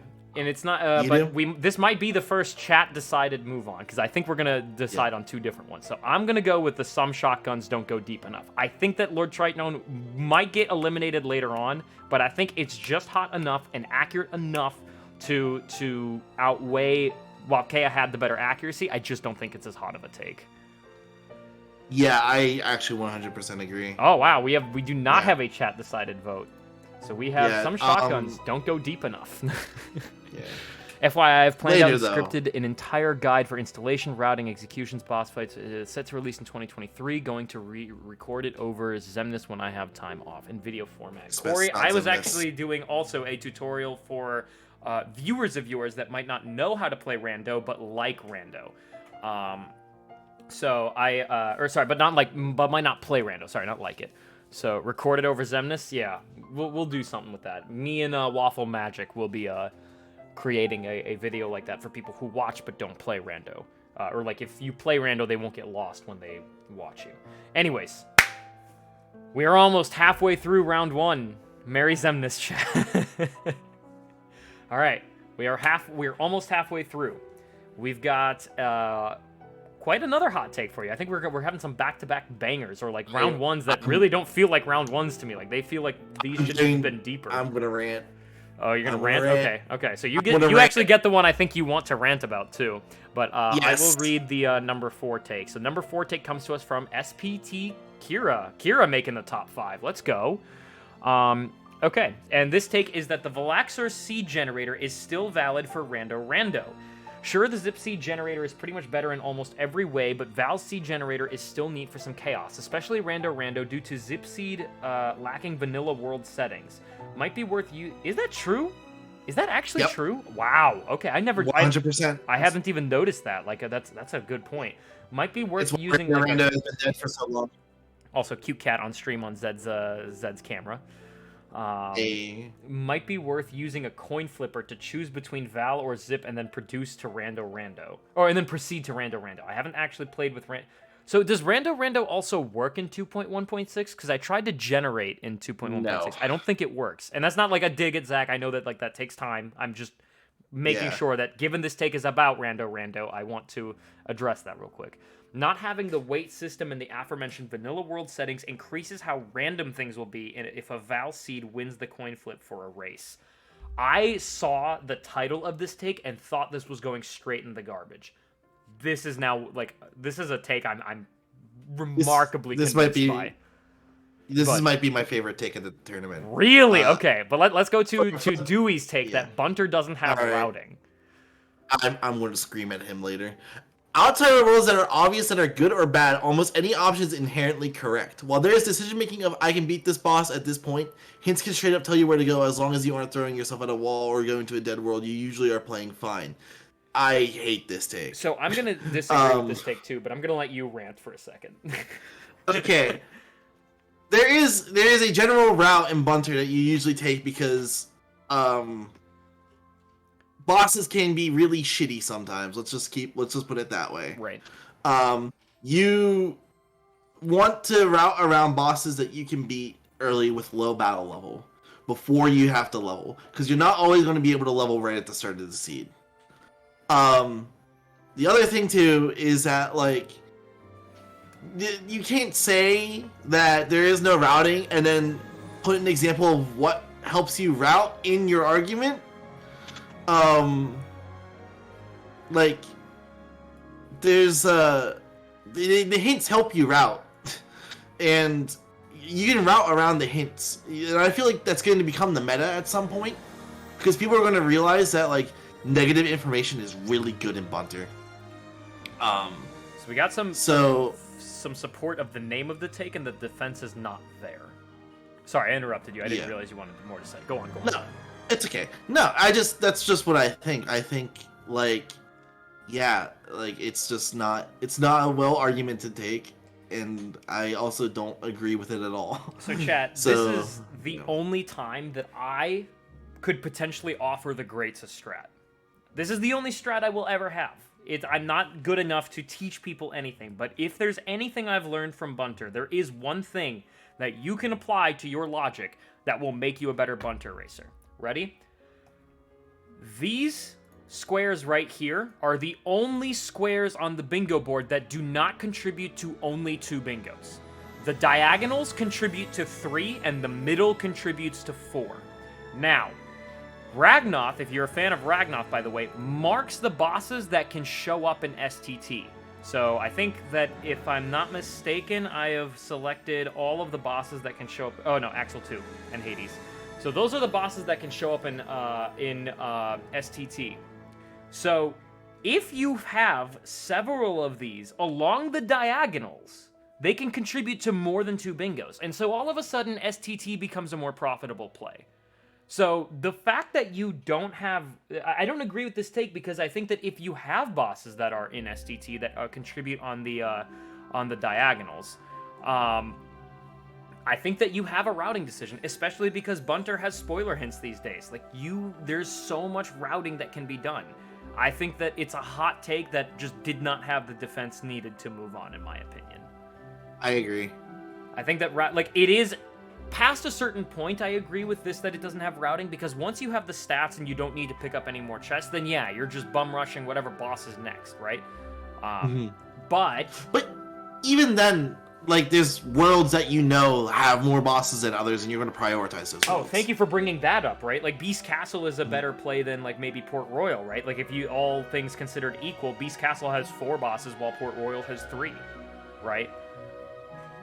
Corey mentions, before boss hints, it did struggle with routing because it was just a coin flip and you hope to run into the right bosses and worlds. Yeah, I think that the combination of DA making that work for the tracker and now me working it into the Bunter auto tracker, I think it makes Bunter a lot more playable. I think I just don't agree with this take. Double. I think you're awesome. I just don't think this take is it. I don't even know if I Yeah. need to go into more detail on the Val versus the Zach C generator. I think that might come down later when it's closer, but I think I'm ready to move on. The Val is greater than Zach generator for Rando. I agree. Okay.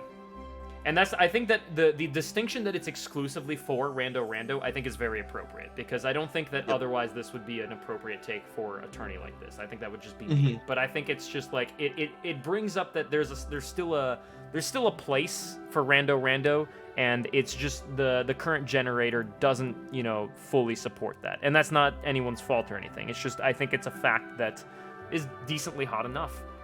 Yeah, I also just want to say it's not Zach's generator, it's Tom's, but Zach has been the one working on it for the past a while. Well, shout out to every single Jeb. Yeah. So, all. Oh, yeah, go ahead.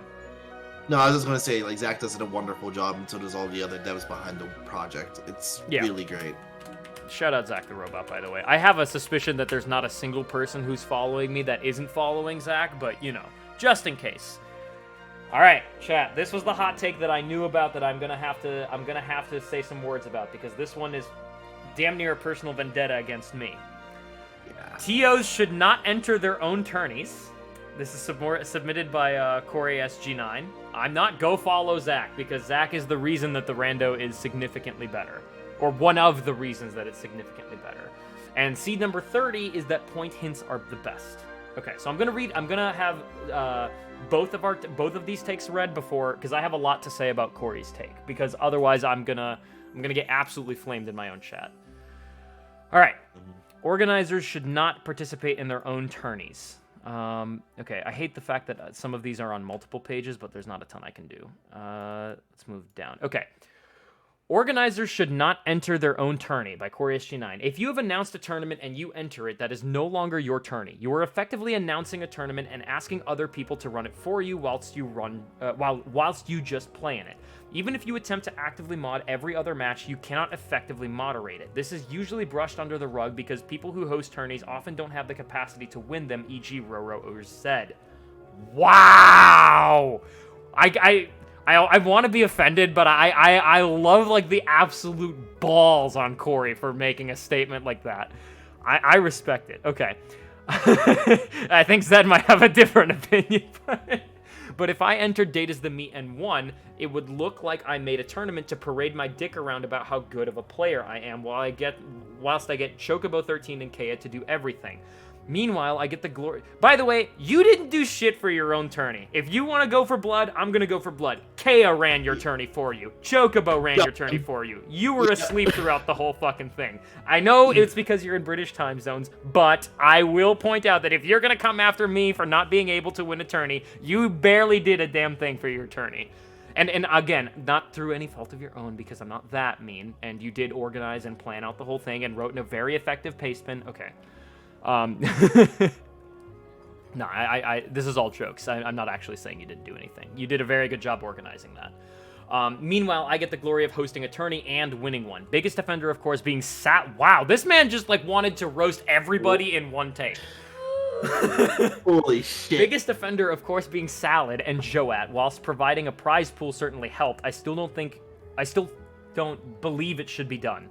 I do also understand people don't host tournaments to make themselves look good. They genuinely enjoy the format and want to get others playing it and enjoying it as much as they do. Despite that, I still don't think you should do it. I'm really glad you brought up that last point, because that'll be a big point of discussion later. But for now, let's read the other take, which is seed 30, which is point hints are the best. And this is our anonymous take, actually. So go ahead, Zed. I just think tournaments outside of the ones that have a set goal / audience should use points hints only. It's okay not to be new and refreshing. Do what is balanced. All points and points, it's by far that. Nothing against other hint systems, I love them all, but for serious stuff, points please. Okay. I think this is a take that I could have agreed with if it was a little better defended, because I also think points hints are the best. I know that's a hot take, but I just don't think this is quite enough, because first of all, being new and refreshing is pretty good for the Rando community. I think that more options are better than less, but yeah, let's start with this one, because I think I have way more to say about the TOs one, and I'll I think we both do. Yeah. But anything else that we want to say about points for now? So again, I agree. The exact same thing. I agree with it. I just don't think it's well argumented. But Is points really the most balanced hint system? Because I would say so. Go ahead. I was gonna say, like, to a certain extent, I'm not even sure if points is that much better than JSmartee. I mean, it is. It is. Hang on. Let me. Before the whole fucking chat erupts saying, Roro, what the fuck are you talking about? What I am saying is that, like, I don't think it fully deals with the issue that JSmartee presents, right? JSmartee presents, like, it becomes coin flips, right? Points can do this too, right? Like, how many times have we seen people get down to the point where there were 2 5s left and the other person just went to the right 5, right? Like, I think points are better because it's not as, like, degenerate as, like, you know, and this is point hint system with proper points values is good. That's what I was trying to get at. Like, you need to find some way that points, like, I don't know what exact combination of points is the most balanced, if you know what I mean. Yeah, it's not a of the format. The other thing is that it means you should only use points hints only. Really? What about, like, for ABN? Like, do you still use points for ABN? Like, it has a set goal / audience, which is what is being brought up. Isn't that going to be most tourneys though? Like, aren't most people going to be hosting tourneys that they want to tailor an audience for? Yeah. I think this take. Wow. Okay. I kind of want to move on to Corey's take because I'm an offender of this take, right? And I kind of want to at least, there are quite, I want to say 3 things, and then I have to go to the bathroom, and I'll let Zed contribute there. And chat, please just keep me posted on what Zed says, because I want to make sure I can address it. So, I want to address 3 different things here. One, why did I enter my own tournament? Let's start there. Then I want to talk about how Data's the Meat is different from a bunch of other tournaments that might be offenders here, and why I actually disagree with this take. Originally, I told Corey I agree. I have since talked to a bunch of people about this take when it first got brought up, and I officially can say I disagree with this take. 1, why did I participate in JSmart Cheats? 1, I didn't think I would qualify. Once I saw my qualifier time, I didn't think I was going to qualify. Not to mention that, I don't mean to toot my own horn here, and while there was definitely an element of luck involved, I think that the JSmart Cheats was one of the best, not just like my own performances, but I think I managed to make it entertaining as a racer as I went along the way. That Jared race, I watched it back. I haven't seen a chat that electric in a long time. The suspense that there was there kind of took me back to when I was first there. And I'm not saying that even I was responsible. That really could have been any 2 people in that format. Hey, speaking of which, any 2 people could have been there in that format. It's not like I was out here practicing JSmart Cheats trying to take, like, vivid notes and destroy everyone while I was going out there, right? Like, this was fucking luck, right? This was truly meant to be, like, just nostalgia tournament, right? I didn't think that me entering my own tournament was really hurting a ton of other people's chances. Because A, I had never made it past the top 16 before. I actually have a really shitty qualifier rate. The fact that I managed to make top 4, if I even knew that there was a shot in hell that I would have made top 4, I would have never entered, right? But somehow I did, right? How is it different from Meet the Datas? Or Data's the Meat, even? That's actually very important. Meet the Datas is not the same as Data's the Meat. Data's the Meat would have had, like, how many people did enter that tourney? 8? You were in it, right, Zed? Yes. 8 people entered that tournament. If you had practiced reversed rando before, you destroy that tournament, right? Like, if you know anything about routing in reverse rando before you announce the tournament, you will win that tourney. You would have won, Corey, if you had entered, right? I don't believe that I had the capacity to win JSmart Cheats, right? And the other thing is, by the way, as much as I have touted this as my tourney, I want to make it abundantly clear. This was not. Wall PSH has been, if not more, an equal contributor to the JSmart Cheats, and we established that we would be, like, effective co-hosts of the tournament. I pitched this idea to him and said, hey, I would love to enter this tournament, but I want you to enter it with me and co-host it with me. Yeah, I just think it's interesting. If I knew that I had an edge, I would never enter it, right? I didn't think that I had an edge, and I effectively had a co-host. So by the way, shout out Wall PSH for all the amazing work that you have done this tournament, because it is not negligible. You competed in it, you restreamed so many of the races. I could not have done this without you, so thank you. Before I want to make sure that doesn't go unnoticed. So I had effectively an entourage that helped me out with the tourney. So again, I didn't feel like it was the same as Data's the Meat for that very reason. The reason I also disagree with this take is I gave people 2 months about this tournament. So for those of you that don't know, I actually announced this tournament at the start of August. Violin accidentally didn't see that my tournament was scheduled, and I had to push it back to an undisclosed date. And at the time, that turned out to be 2.5 months past the first day that I announced it. That is more than enough time for anyone to read the pace spin and have any advantage on me at that point. I think I talked about this with Slim, and it's like, if you're hosting a tournament, if you give other people enough time to practice the tournament and the participants are interested in your tournament, they'll beat you. You want to tell me that if you give Slim 2 weeks that you can guaranteed beat him? No, I don't think that's the case. Even if you come up with all of your own settings, you give Slim, you give Jared, you give like any top player 2 weeks, they will give you a run for your money, even if you start out with an advantage. So if I had somehow won, like say I had beat Jared and I beat Salad, I would have felt uneasy. That's for sure. But I think it was abundantly clear that I have never made it a priority that I wanted it to be about me. I just happened to get lucky against Ragnoff and get slightly unlucky and played bad against Jared, right? So if it weren't for all of this mishmash of things, I might agree with your take, but I just don't think that it's fully there, and I think it's more tailored to a tournament where you're creating a tourney format that's specific to what you want to see. Okay, I've talked enough. Zed? Okay. Wow, where do I even start? I agree with everything you said, by the way, pretty much. Except, first of all, screw you for saying that, like, I'm not good at the categories I make my tournaments for. I'll be right back.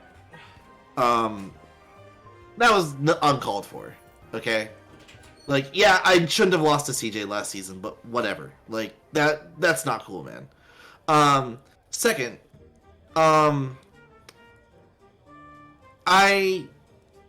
enter my own tournaments because I think the settings are fun. And I host tournaments because I think doing things with other people are fun. Now, do I get Kea and Glow and Mett to help me out a bunch? Yes. Which is why I wouldn't say it's my own tournament.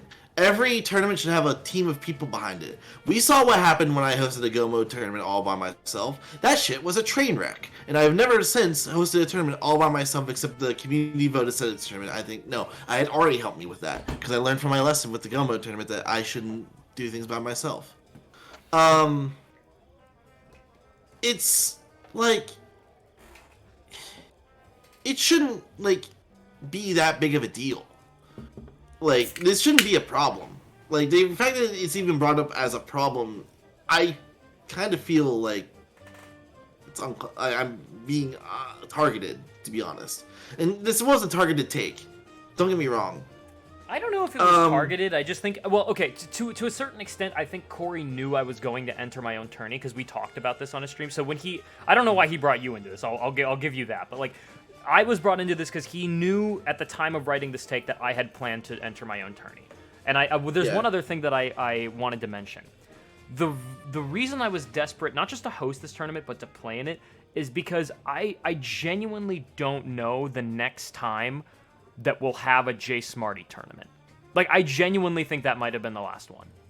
And I personally love JSmartee. It's how I first experienced the Rando. The entire cheat mechanism is nostalgic for how I first experienced the Rando because I thought you were allowed to move the reports into the generator.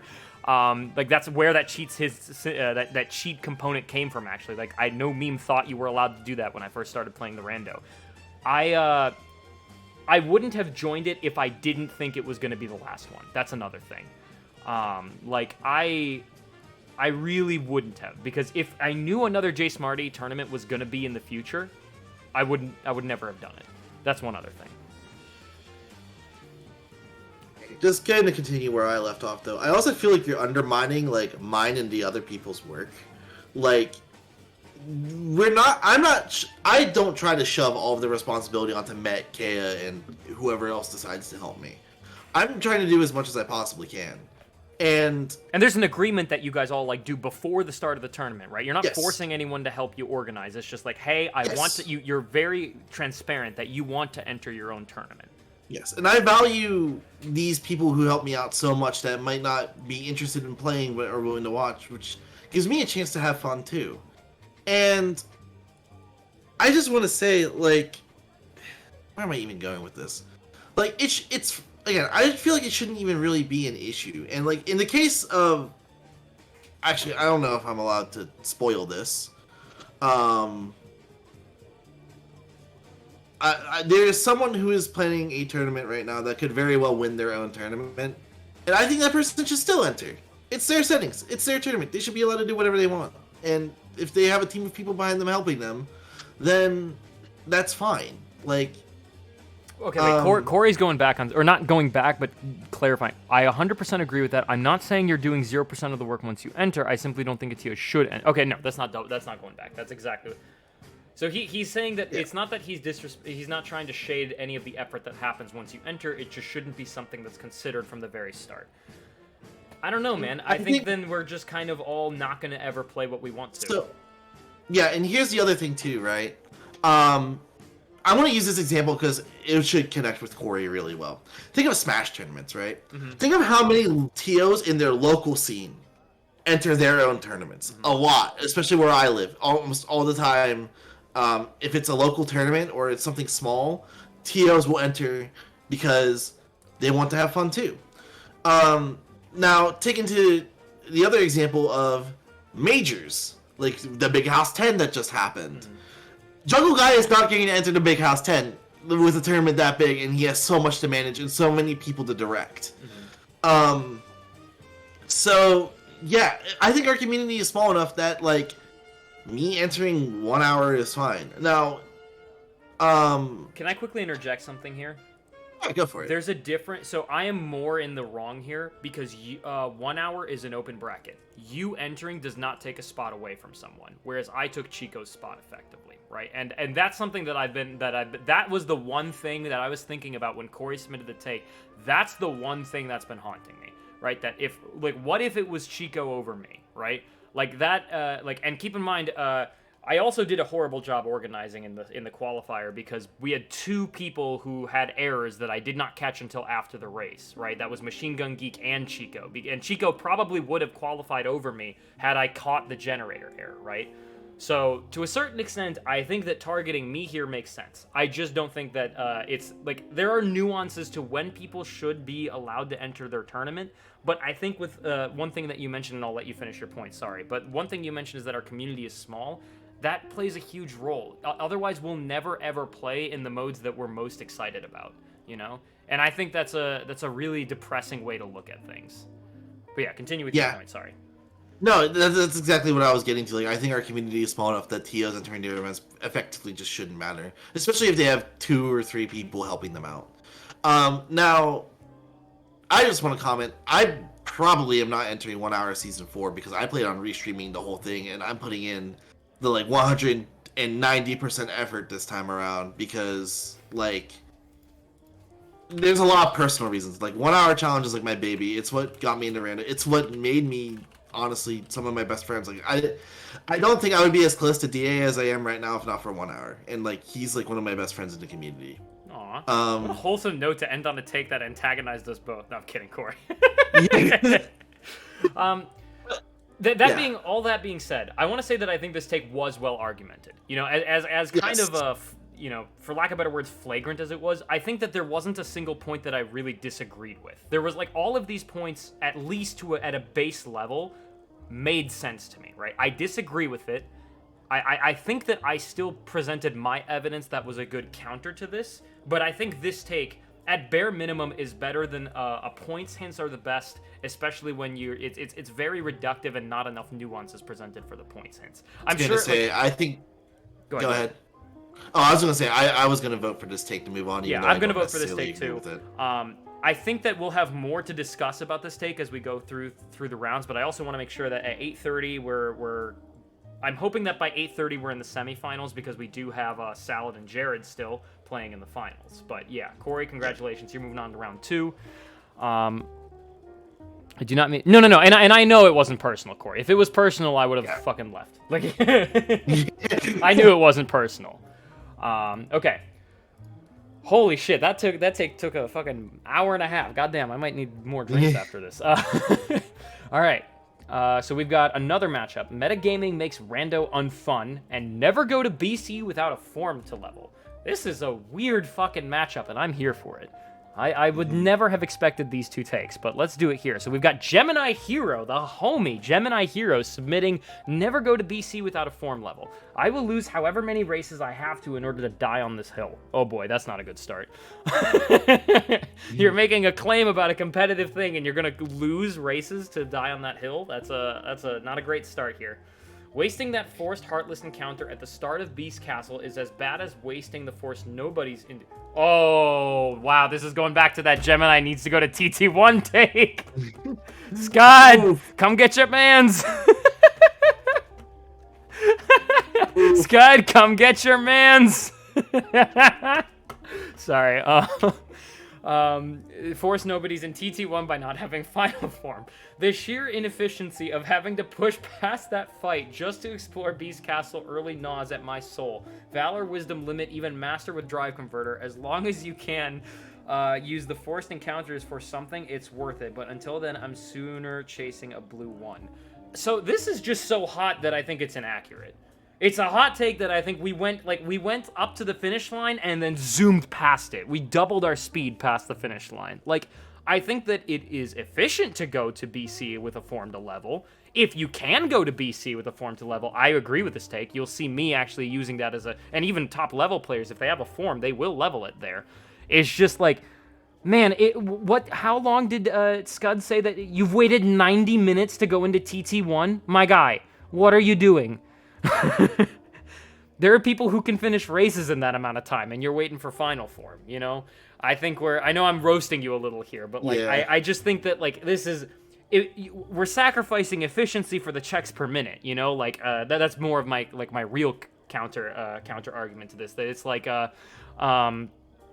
Beast Castle has how many chests? You have the 3 in the courtyard, 4 in the east wing, 5 in the west wing. That's 12 chests. Even if you don't even do the what's it called? The wardrobe push. That's 12 checks with a good glide that you can get in less than 2 minutes. You know, that's massive. Same with and Twilight Town is the same way. How many chests are in there? There's like 6 or 7 in the station or in the what's the main room called? Zed, I'm blanking. In TT. The main room, like the tram common. Tram common. Thank you. There's like 6 or 7 there. There's like 3 in the forest. There's 3 in the train station. There's 3 right outside Yen Sid's castle. There's just too many checks not to to prioritize the drives over it. Like, what if 2 drives are in BC just right outside, right? I respect the fact that this was hot. I will give you that this might have been the hottest take I've seen so far. I just don't know if it's accurate. I also need to sleep now. It's way past my bedtime. Have a good one. And I'm glad Zed will not be entering his tourney because he listened and agreed with my take. Yes, that's exactly what happened. But that's exactly what happened, right? Also, with multipliers these days, it's not a huge deal to be inefficient with form grinding. Yeah, that's a great point. Thank you, Machine Gun Geek. Like, the form multipliers are getting bigger in some of these tournaments. Like, if you get 5x leveling with Valor form, just go to Pirates and minute fight, right? Like, that would be a harder take. Like, don't go to Port Royal. Like, that would be a take I probably would agree with. Don't go to Port Royal without Valor form. Or don't push deeper past the shotgun in Port Royal without Valor form. That would be a hot take I could get behind. But this is wild. All right, anyways, Zed, we got take number 19, which is MetaGaming sucks the fun out of Rando from Danimal. Oh boy. If everyone is using the same strategy, then you're taking half the Rando out of Rando. It's always start here, dip into these rolls real quick, and then head to whichever has the most checks per minute. Might as well be another generic speedrun at that point. Think outside the bun and live Moss? Wait, shouldn't this mean that metagaming is needed for the fun in Rando? Like, metagaming is what changes you from the same routing, right? Yes. Oh wow, these are 2 takes I disagree with. Yeah, I don't like either of these. Wow. Is it seriously? Am I seriously pushing the fucking BC dry form take next? Oh my god. I would still, if I had to pick one, I would say the metagaming sucks the fun out of Rando. I 100% don't agree. I think metagaming and knowing your opponent is half the battle and half the fun. Isn't that the thing that spices up the rando? Like, man, if Jared and Mett just did the same fucking thing and they finished within 2 seconds of each other, like, as exciting as it might be that it's close, like, okay, is that really any different from any other rando run? It would be so cool if Jared's like, you know, OC's a 9. Mett's not going there. I'm gonna go there. He finishes an hour earlier. Wait. That's so fucking funny, dude. That almost happened to me. I almost did that. Chat made a great point, actually. I think I think the metagame is actually like the meta is what they're saying, like playing to the meta. Under that context. Not metagaming another person, just metagame. Okay, I misunderstood. Okay. Sucks the fun out of rando. Depends on who you ask. Like, if that's the case that Danimal's making, then like here's a good example. Mett is someone that I know who like genuinely gets excitement when discovering a new meta, right? Like that, there's like it did like sure maybe if you're someone who doesn't want to learn the speed run, then sure it's not as interesting. But like, man, for fuck's sake, at the top level, that's what we're gonna fucking do. At the top level, you know, like it's that's what people are gonna try and do. You're gonna try and find that reflect for Fast and Furious. You're gonna try and find that duck flare duck flare is not hinted, but you're gonna try to find that magnet for mob pushes, right? Like you're gonna like all of these strats, I'm not commenting on the combat strats because God knows I'm not good enough for any of that shit. But I don't know, like, wow, I don't really like either of these takes. No disrespect to the submitters, but like I don't agree with either of them. Like the thing is that like there is still off meta plays that work, especially with movement now. Yeah. Like that's still fine, and you don't have to play the checks per minute meta if you're doing 3 proof. Now, if you're playing ABN, yeah, you kind of have to like follow this like the standard strategy to ABN. But yeah, like. To go back to what we were saying when we thought it was the other definition, like metagaming is what makes rando fun, and that means like it's not the meta to metagame ever, pretty much. Like if you're metagaming, you're taking a risk, which is good.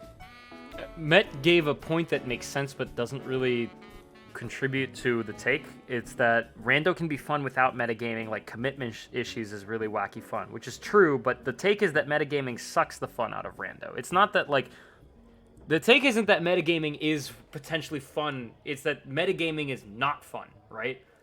Wow, I almost want to just leave it up to chat. I genuinely don't know if I like if anything, I agree more with the metagaming takes the fun out of rando, because it's not like if I'm just watching 2 of the best, I guess it makes sense that it's like, okay, that might not be as interesting to watch, aside from learning the cool strats people come up with, but like, usually it kind of becomes redundant.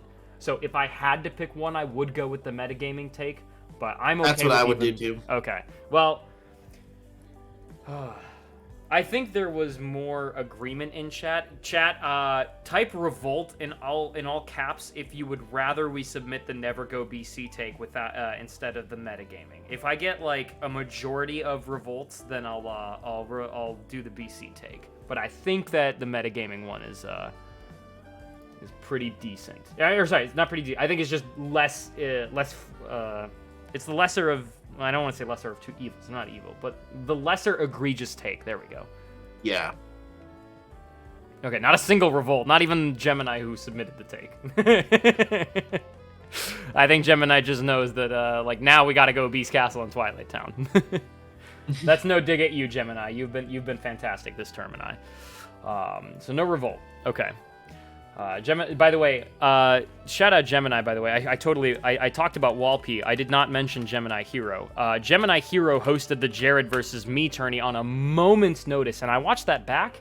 The best part of that race wasn't how close it was how fucking exciting the commentary was, which I believe, if I'm not mistaken, Scud was a part of. I don't remember who the other commentator was, but there was one more over there. But shout out to the both of you. You guys crushed it. That was a fun watch back, even when I knew the outcome. So thank you for that. All right, moving on. Another Mett take. OC is the shittiest world in KH2FM, and 22 is ABN is way more in depth. So God, we're getting some really close ones here in the first round. Oh shit. Okay. All right, so the which one's the highest one? OC. So I'm reading Mett's take. Mett's take is that OC is the shittiest world in KH2FM. Oh yeah, this one was the first. By the way, shout out Mateos. This was your first ever. This was the first hot take. When I first pitched this idea, Mett was so on board and pitched this as the first hot take. So I will try not to be biased, but man, was he drunk when he wrote this, because I read this one beforehand. This is the only hot take I'm fully not blind at. And yeah, by the way, spoiler alert, number 10 is the opposing take that OC is heavily underrated. I meant to hide that, but oh well. OC is the shittiest world in the game. OC1 sucks. Hades Escape is bad. Serb is bad. If you actually like doing urns, you're ill. Fuck, that's a target at me. Demic's boring. Pete boring. Hydra Resident Sleeper. Glorified auto-scroller boss. OC2 sucks. Hades bad. OC houses fucking Zexian and Data Zexian. Literally the least liked Data ever. Meet the Data's tourney. Stats literally shows whenever given the opportunity, people avoid Data Zexian. Okay, now imagining doing OC level 1. Yeah, exactly. There's a reason you spawn in hell when you go to OC. Just saying. Oh yeah, and cups. There's literally 5 people. Now it's just Shan, but there's literally 5 people who play with cups on. I've been playing for over a year now, and not one tourney has had cups on. Shit world, I rest my case. I also don't forget in Rando, they removed the time fight for Pete, so the fact that they had to make the world less shit says everything. Okay, now I rest my case, yup. I mean, as meme format as this take is, I don't see a ton of false statements here.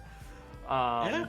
But yeah, let's move on to ABN is way more in-depth, just because I think that might give that take a run for its money. Yeah, ABNs aren't just luck. You have to work with the tools that you're given to get as best results as you can. The strategy of ABNs are levels and technique. More movement and better tools doesn't necessarily necessitate the win. Losses have happened to people who were stacked with every tool imaginable, but lost because they couldn't just walk into a room and immediately kill the boss with the tech they had on hand. Plus, with library, ABNs, they're even less luck-based because now you know where everything is in every world. Now it all comes down to planning a little luck so that ICs don't end up too deep. All in all, ABNs aren't boring, they're strategy with luck playing not a complete factor. So without spoiling too much, by the way, Crazy Comics, thank you so much for that take. We actually have a similar take to this, so I'm very excited to see if these two, if like the duplicates of these takes actually make it in there. And I only know that because I had to create the bracket, so I don't know the justification for the other one, and I won't spoil who submitted that. I think that what Comics just said is like why I think an ABN league is not a terrible idea. Like, this is effectively how you take the randomness out of a randomizer while keeping it fresh and exciting. It also makes it so that you don't feel like you got coin flipped, right? Like, I think that ABNs are one of the modes like where I could, like, just to use a recent example, I could potentially beat Jared in JSmartee. I could never beat Jared in an ABN, right? And that's because there's a lot of skill involved in an ABN. Doing fights in a particular order with the particular skill set and knowing when you have the bare minimum to not make it so low skill, but have enough to get through it in a reasonable amount of time, that's something I see at the very highest levels. Codename Geek says, if people on relatively skill level do an ABN and one person finds Glide 2 sooner rather than the other, then they're more likely to win outright? Sure, but you can also make it so that you start with the same number of glides, or like Glide 2, so that like you're not that impeded by movement. Like, again, this is something that I was a little worried about, or not even worried about, it's just like, it's going to be a major talking point. How rando do you want the rando to be? Because if you want it to be like super consistent, just speedrun KH2FM. Like, I think to a certain extent, you need to have something that allows someone to get an edge randomly. Otherwise, it's not a randomizer, right? Like, you can't stop someone going to Disney Castle first over Halloween Town first and finding a glide, right? Like, you will always have something that makes it irreducible, right? But yeah, Zed, any thoughts between these two takes? Yeah, I'm gonna comment on both of them in order. So OC being a bad world, it's like, would you rather get an SGT or LOD, my man? Like, let's be real. At least you get a steady stream of text in OC. And I would rather go to LOD than OC on occasion. It depends on what you have, for sure. But the thing is that LOD and OC do share a common tool that you want, which is Magnera. Wait, hang on. Zach has made a very relevant point. The take is that OC is the shittiest world in the game. That is a good point. Yeah, I did what I'm forget about saying. that. I don't. Oh man, is it the worst? It's not. I don't it's think a so. contender. It's a contender, but I don't know if it's the worst, man. No. OC. Okay, I will say. Here's what I think. I think it's the least fun. Well, no, STT exists. Never mind. I take that back. Like, OC isn't fun, but it's not the worst world in a competitive standpoint. Mett, if your data was the data's the meat, or meet the data's data, it's not gonna fly. Because that only applies when you have a data fight to do. Right? That's not data. Right? The majority of the time, when you're playing in a tournament, do STT level 1 or OC. Well, no shit, you're gonna do STT, but does that make it fun? No. I think I will give the take that I think LOD is better because you can get wisdom form levels there, and you can do the Shan skip, which I think makes it a bit faster and efficient than OC, whereas OC, Resident Sleeper is not a terrible characterization. Like, if you just have limit form, even if this is the fastest way to kill Cerberus, do Urns, maybe even kill Pete, and then you just Thunder Hydra or something, you're still... that still takes a tremendous amount of time, and it is kind of painful. LOD is a cave fight and summit fight, but I don't think that it's, that's, like, and goddamn Riku, I mean, is that bad? I'm not, like, you can skip the Riku fight if you, like, you can end LOD early if you don't want to do it, potentially. Jaren has made an argument that Riku is the worst designed boss in the game. Of course it's the worst designed boss. It's like, you don't even, the HP doesn't go to, it's like the fucking, I Will Die on the Hill, that the fucking Shadow Tower in KH3 is the dumbest designed fight in the game. Oh, 100%. Because it's like, what the fuck is that? But, like, anyways, is Raiden leaving us? Oh, no. I'm sorry, Raiden. I didn't mean to ignore you. LOD missions are greater than OC Urns. I disagree. Those missions take a lot longer. If you have Limit Form, those OC Urns... Limit Form, Magnet Burst, Magnet Explosion... Oh, man, this is tough. I really don't like that.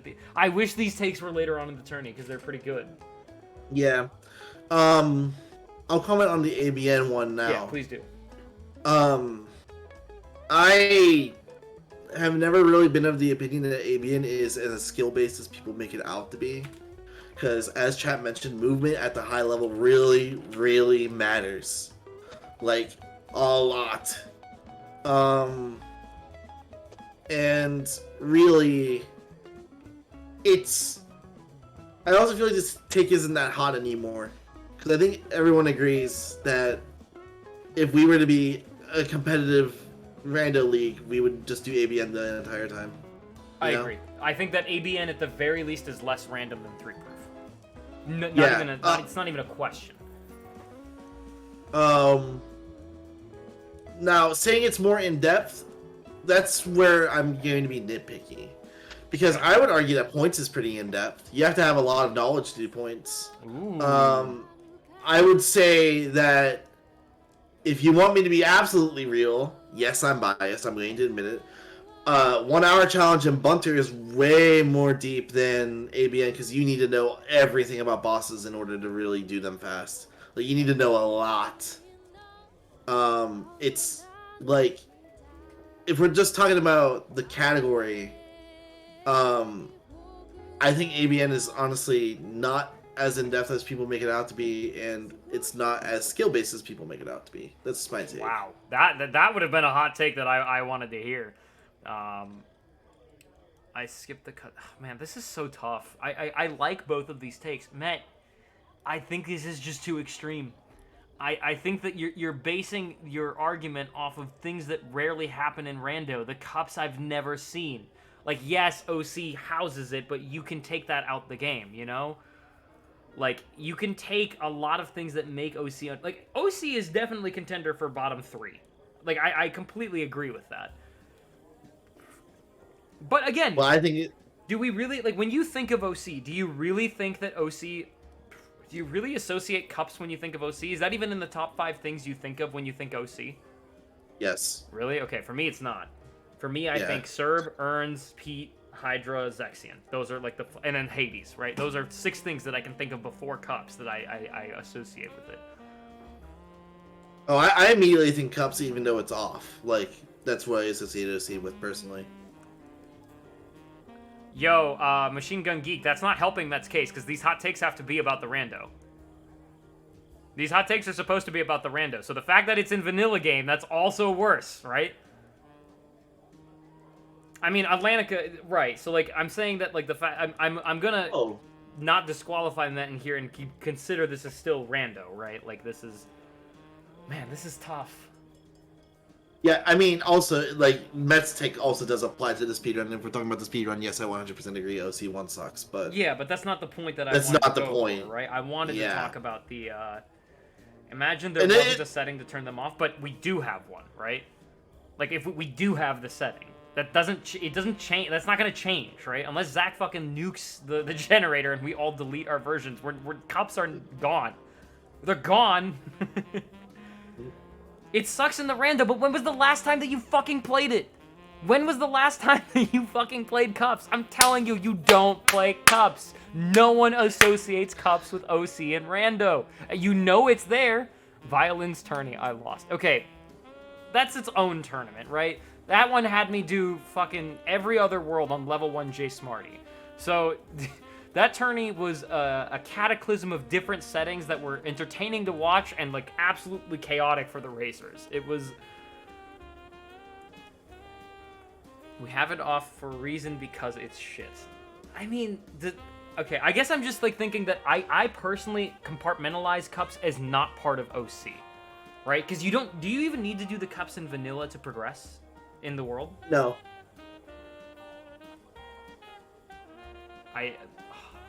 Alright, I think we gotta put it to a vote. Zach's counter argument. I love it. Leave transport off. Is core bad? Is that in... I don't even know who that's supposed to be in favor of. You leave transport off. Is core bad? Zach's saying that, like, that should be in agreement with what I'm OC saying, right? Bad. Yeah, no, he's agreeing with you. Yeah, I don't know why Mett is saying up. That's... Or was he responding to Lord Raiden? He might have been responding to Lord Raiden. Yeah, man. Yeah, you have to use the same argument for HP, which I 100% don't agree with. You 100% don't agree with or do agree with? I agree with Zach. I do too. Don't agree with the take. Oh yeah. man, Mett, I know this was the first take, and I really almost want to be biased, but man, I just don't think there's enough here. I think that your fixation on Cups is killing you, man. Sell me on a way that isn't Cups. Sell me on something that isn't Cups, and I will give it another pass, but I just don't... Data Zex? When are you doing Data Zex? Once every how many seeds? Level 1 all of OC. I don't know the last time that I did Data Zex vanilla.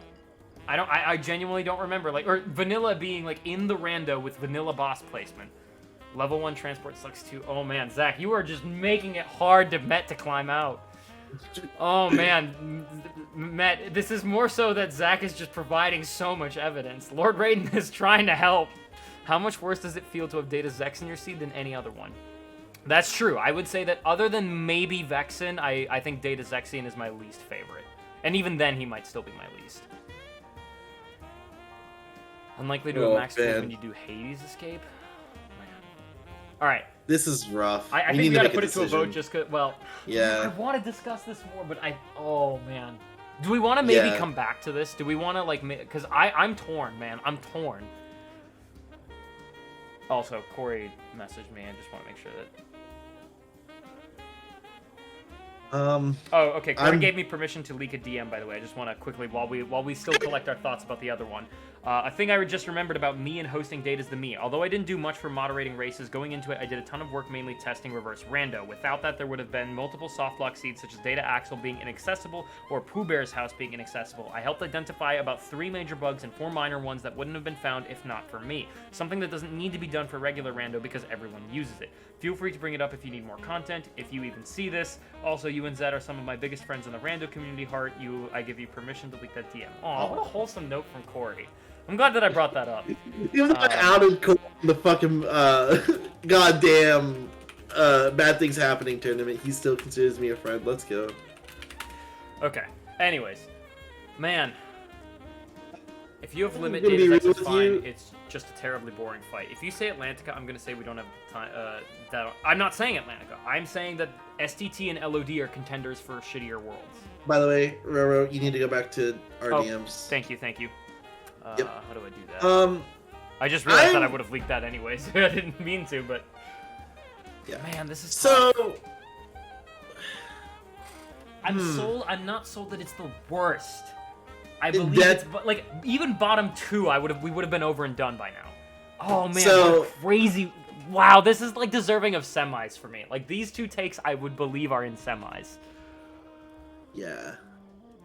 All right, I think that right now we're just gonna put it to a vote, and just know that no matter who goes out in this round 1 take, I don't think that these are takes that deserve to leave round 1. Right? I think these are takes that definitely both deserve the top 16. All right, Zed, which one you picking? I'm picking comics. I thought I would know by the time that you voted. I don't. I just don't. Comics brought up another great point that LOD is so bad because in like one of my categories, I literally had to make a point incentive for people to get an LOD. There's no incentive to get an LOD in Boss Hunter unless it has like 8 important checks. Like, think about it. Like LOD. Matt may have saved this take. Matt says that you need stone for OC, but how? What percentage of the time do we start with that? Don't we start with that like 95% of the time? Yes. Oh man, I'm sorry. No, I'm so sorry. Please don't hate me. I'm going comics. I'm so sorry. It's a good take. It's a very good take. Oh man, so much of the fixation is on stuff that we just normally don't have. We have to start with it because it sucks. But then doesn't that change? Okay, here's what I will say. I think that there's just a big disconnect between how maybe you first experienced the rando and how people are currently experiencing it now. Like right now, if someone were to play OC in the rando, just they're playing rando for the first time, they wouldn't see cups. They would realize that they start with drives. Oh man, I think that we're just not looking at OC in the same way, right? And I'm biased in that I don't know what OC is like without drives. I don't know what OC is like without without limit form. I don't usually have to fight Data Zexion when I go there, right? I'd rather do unmodded STT than unmodded OC. Oh, I would agree with that take. That's the thing. I would agree with that take. But you didn't submit that, Mett. You submitted that OC is the shittiest world in the game. If you submitted word for word what Lord Raiden said, you would have already moved on. Unfortunately. But I don't think I would agree with that still. Really, I would have. I probably would have. If you agree, isn't OC worse? No, because you will never play an unmodded OC. Like, I don't think that even the distinction that OC needs to be unmodded is like, because like 95% of the time, if not more, we play the rando with all these mods included for OC, right? So, oh man, I really wish this was like more of a semis take rather than a round 1 take. No one blame Josh. I can blame Josh. You cannot. Josh did a favor for us. Matt, I'm sorry. I'm so sorry. Does STT still have the 7 wonders? Unmodded STT still has the 7 wonders. 7 wonders is greater than Urns. Why would you rather do the 7 wonders? Really, that Urns? You no have sense. limit form for Urns. It's not that fucking bad. Or wait, I just realized something. Is the way that we experience Urns in the rando not how we experience it in vanilla? No, in vanilla you have to just whack him with your keyblade. No, but like, is it the same number of orbs that you have to collect in vanilla? Yes. Oh, we're done. 100. I'm sorry. I'm so sorry, Matt. I'm so sorry. There's just nothing that you can do that can convince me. I'm so sorry. I really tried. I really tried to hear you out. I gave you... I believe me, Zed had already voted. I was on the fence, but I just don't see how you people are... I'm so sorry. I feel so bad because that was the first take and it was a good one, but like you just went up against a take that I think is more accurate. I pray for level 1 OC Hades escape no stone. You know what, Matt, just for you, I'll do it. I will do level 1 OC unmodded just for you, okay? I think that's a fair compromise for you not making it past round 1. I will do it just for you. Thank you. Zach is picking up what I'm putting down, and I'm so here for it. Okay. All right, we're moving on because we've spent so much time on the last 3 takes. Oh my god. The moment it's so good? No, these are great takes, by the way. I want to make sure that even if I didn't take your pick, please know I've thoroughly enjoyed all of these takes so far. All right, Salad, you're up to bat. This is the one I was talking about, Wall PSH, if you're here. Next league must be ABN. I believe that is the Salad take. And we have another Crazy Comics take that the best are the best until retirement. So that last one of Crazy Comics is also, that's the third and final one that I was not blind to. So the only 3 takes I was not blind to were TO shouldn't enter their own tournament, OC is the shittiest world, and best are best until retirement. I can't believe this. I'm so sorry. I'm sorry, Mett. You've got a massive supporter in the form of Lord Raiden, though. All right, the best are the best until retirement. Let's read this. Crazy Comics.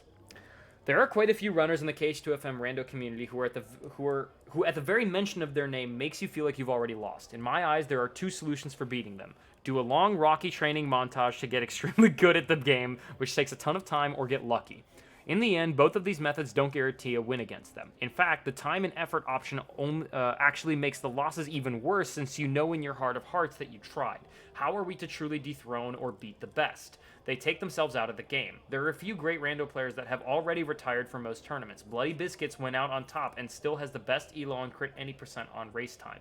VG Master and II Salad don't participate in as many tournaments as they used to and are still regarded as some of the best. Now, am I saying that the best should get out of the way to make room for new players coming into the Rando community? No. I am saying that anyone joining the community or joining tourneys strive for self-improvement rather than the win. I like this take. I have some thoughts. I want to make sure that we get Salad's take in here just because he got name dropped. Okay. So, Salad's take is... Where the hell is it? Number 20... Shit, I had it up and then I forgot. It's 27. The next league needs to be ABN. Needs to be ABN, by the way. Keyword. Let's get to the point. Proof seeds are absolute garbage. So much so that we've invented multiple different hint systems to try and make them better. We started with no hints, which is obviously shit. We then had basic JSmartee hints that told you how many checks the world has. If your opponent does a shit play and gets a hint that Port Royal is a 10, you lose versus them, nothing you can do.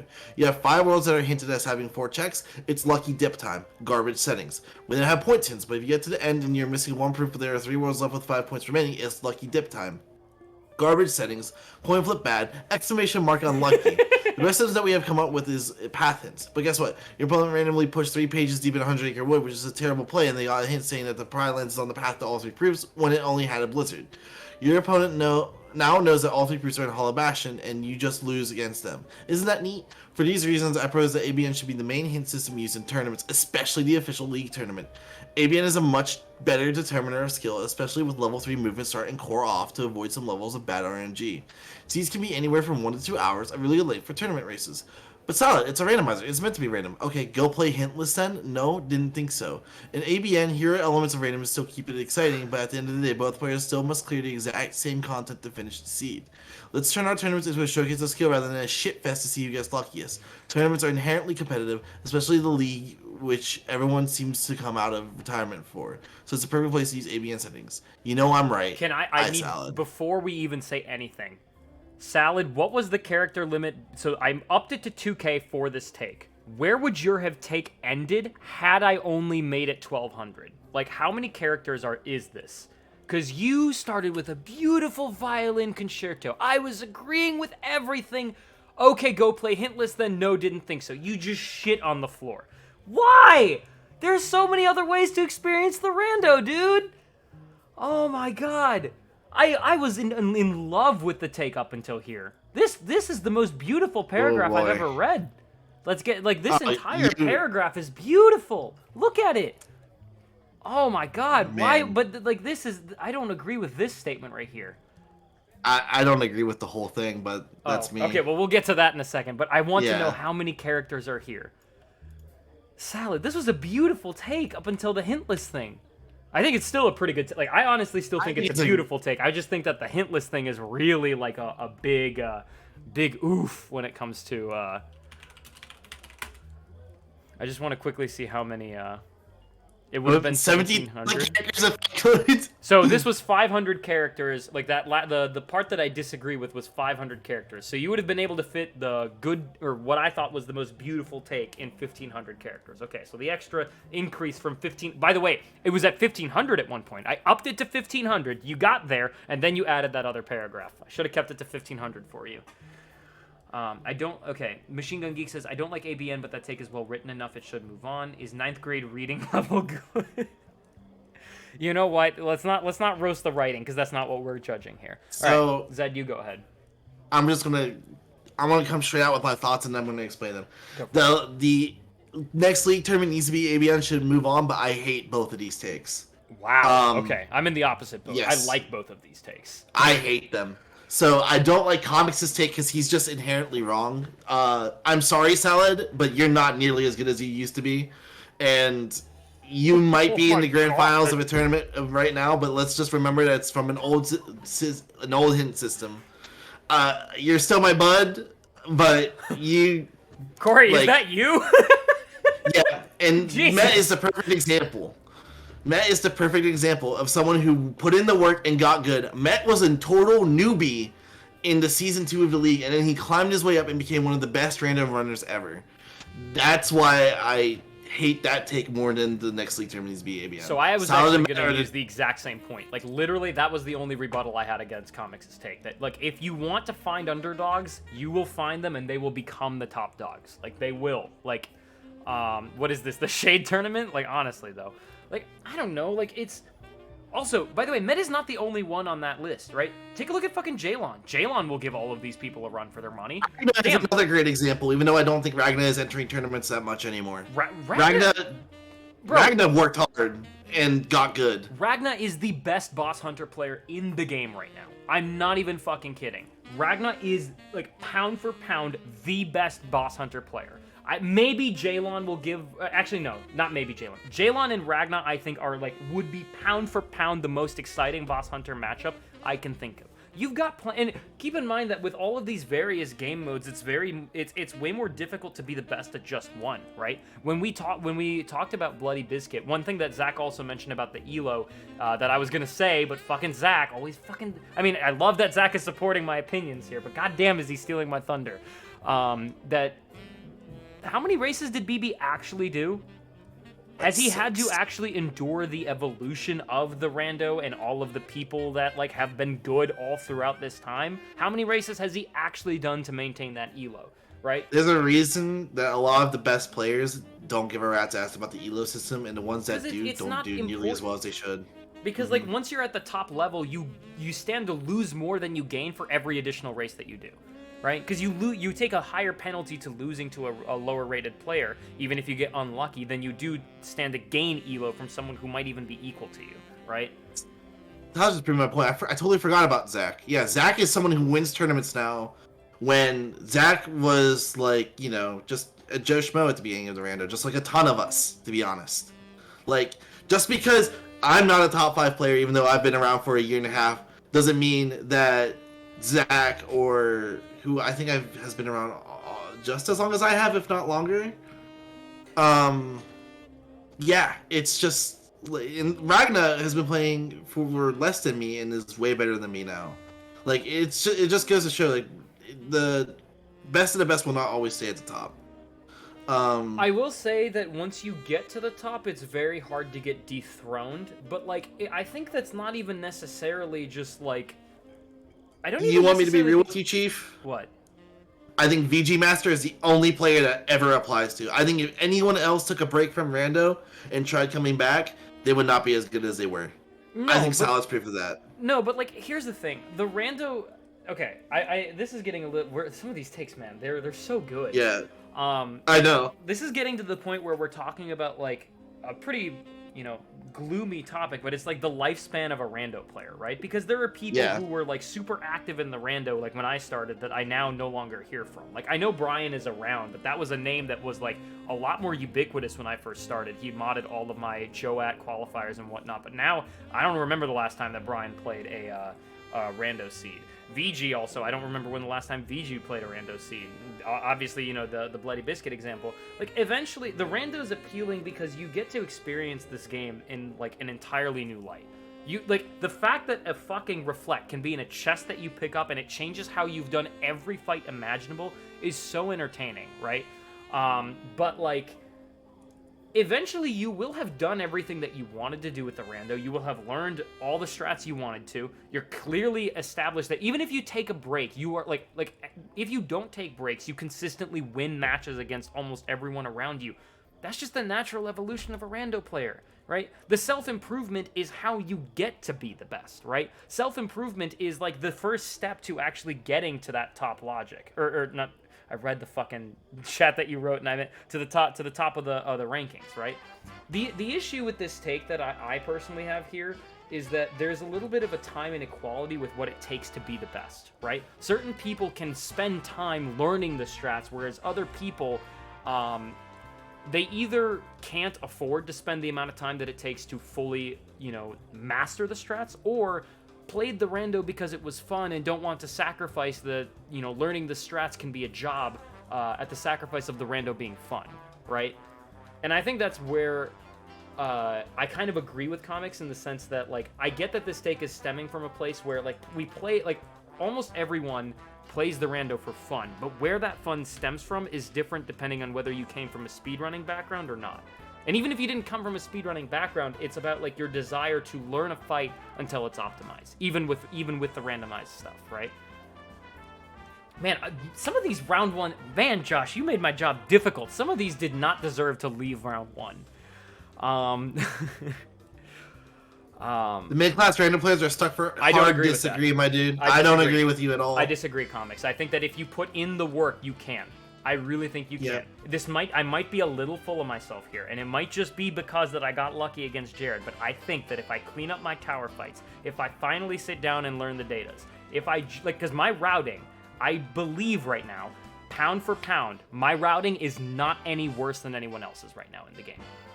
Like, maybe I'm full of myself, sure, but I genuinely believe that. I think that my routing makes sense if I justify it. Then you rest my case, Roro. What do you mean, then you rest my case, Roro? How do I rest your case? Roro is being top 4 in a tournament. I mean, to be fair, it top was 4 is really good. But my point is that, like, even in that tournament, I did not do it because I got the proofs, like, lucky proof. Ragnoth was the only race where I really got lucky. Because Ragnoth just, for some reason, didn't want to do LOD. Which, you know, maybe that's the justification we needed to say that OC wasn't the shittiest world. But, you know what I mean? Like, read my shit or get lucky. But I don't think I got lucky. Even against Jared, I didn't really get that lucky. He only had one more important check than me, and I was ahead of him, and I got unlucky in the fact that I took that weird death on Roxas, right? Like, I don't understand what get lucky means in this case. I wouldn't say I got lucky against Mett when I beat him in a 1-hour challenge like a couple weeks ago. I wouldn't say I got lucky, but these players are beatable. I'm not trying to toot my own horn, and neither is Roro, by the way. Right. We both know our place, but we're trying to tell you that these players can be dethroned and they're beatable. So yeah, that's pretty much what I'm trying to say. Maybe and not also, consistently, but, like, the self-improvement is the first step to climbing that ladder. I doubt that Mett, when he first started learning the strats, that he was like, well, actually, that's not true. When Mett told me, like, we were in a call, like, very late one night. We were both drinking, and he was, like, on a call, and he was like, yeah, Salad told me that, like, I was probably one of the fastest improvements he's ever seen in the rando community. And while he said, like, he's like, part of me just wanted to beat Salad at something, but the other was, like, I started, like, genuinely enjoying the strats, you know?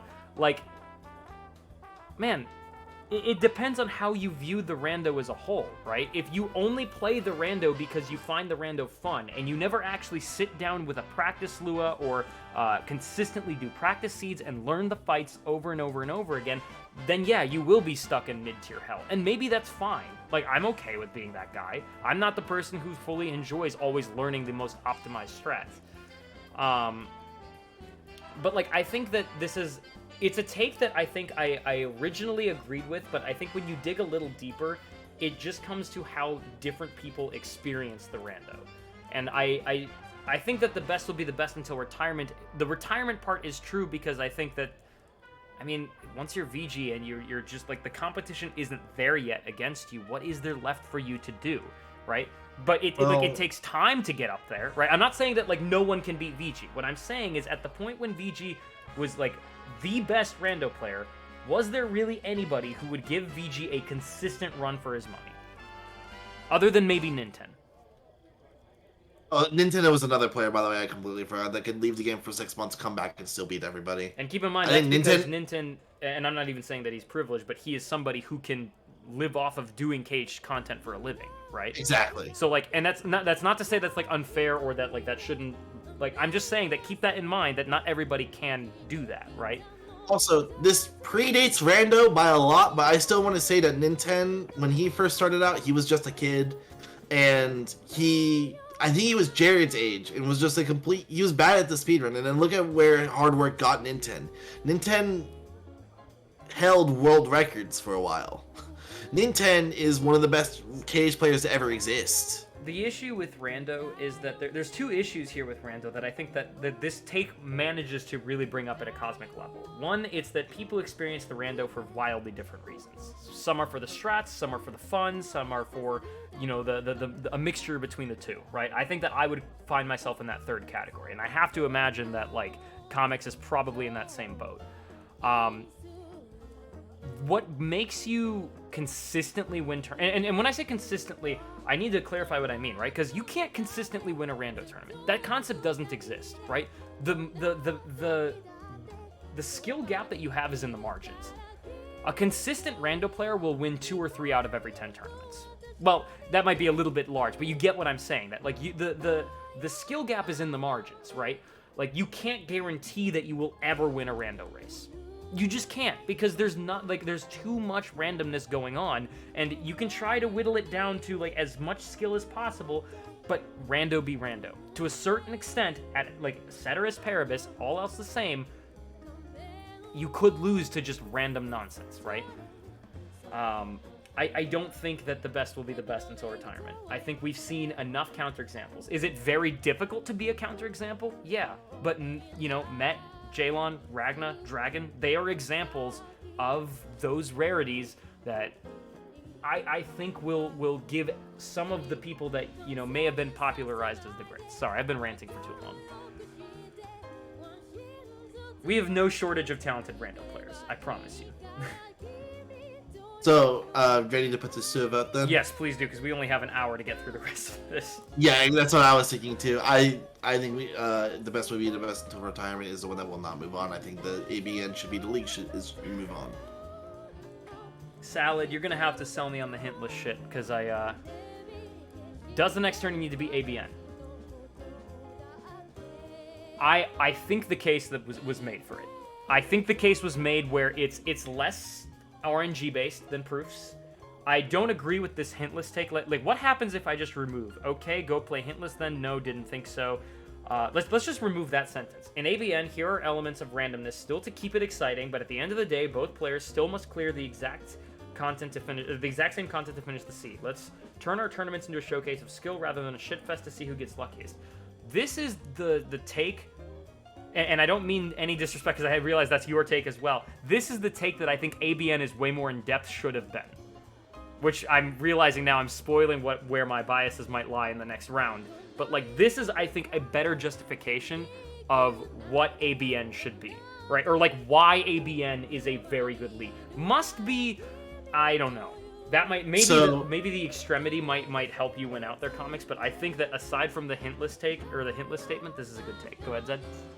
As an anti-ABN person, especially when it comes to tournaments, I have a lot to say, but I want to save it for the next round. Yeah, let's do that.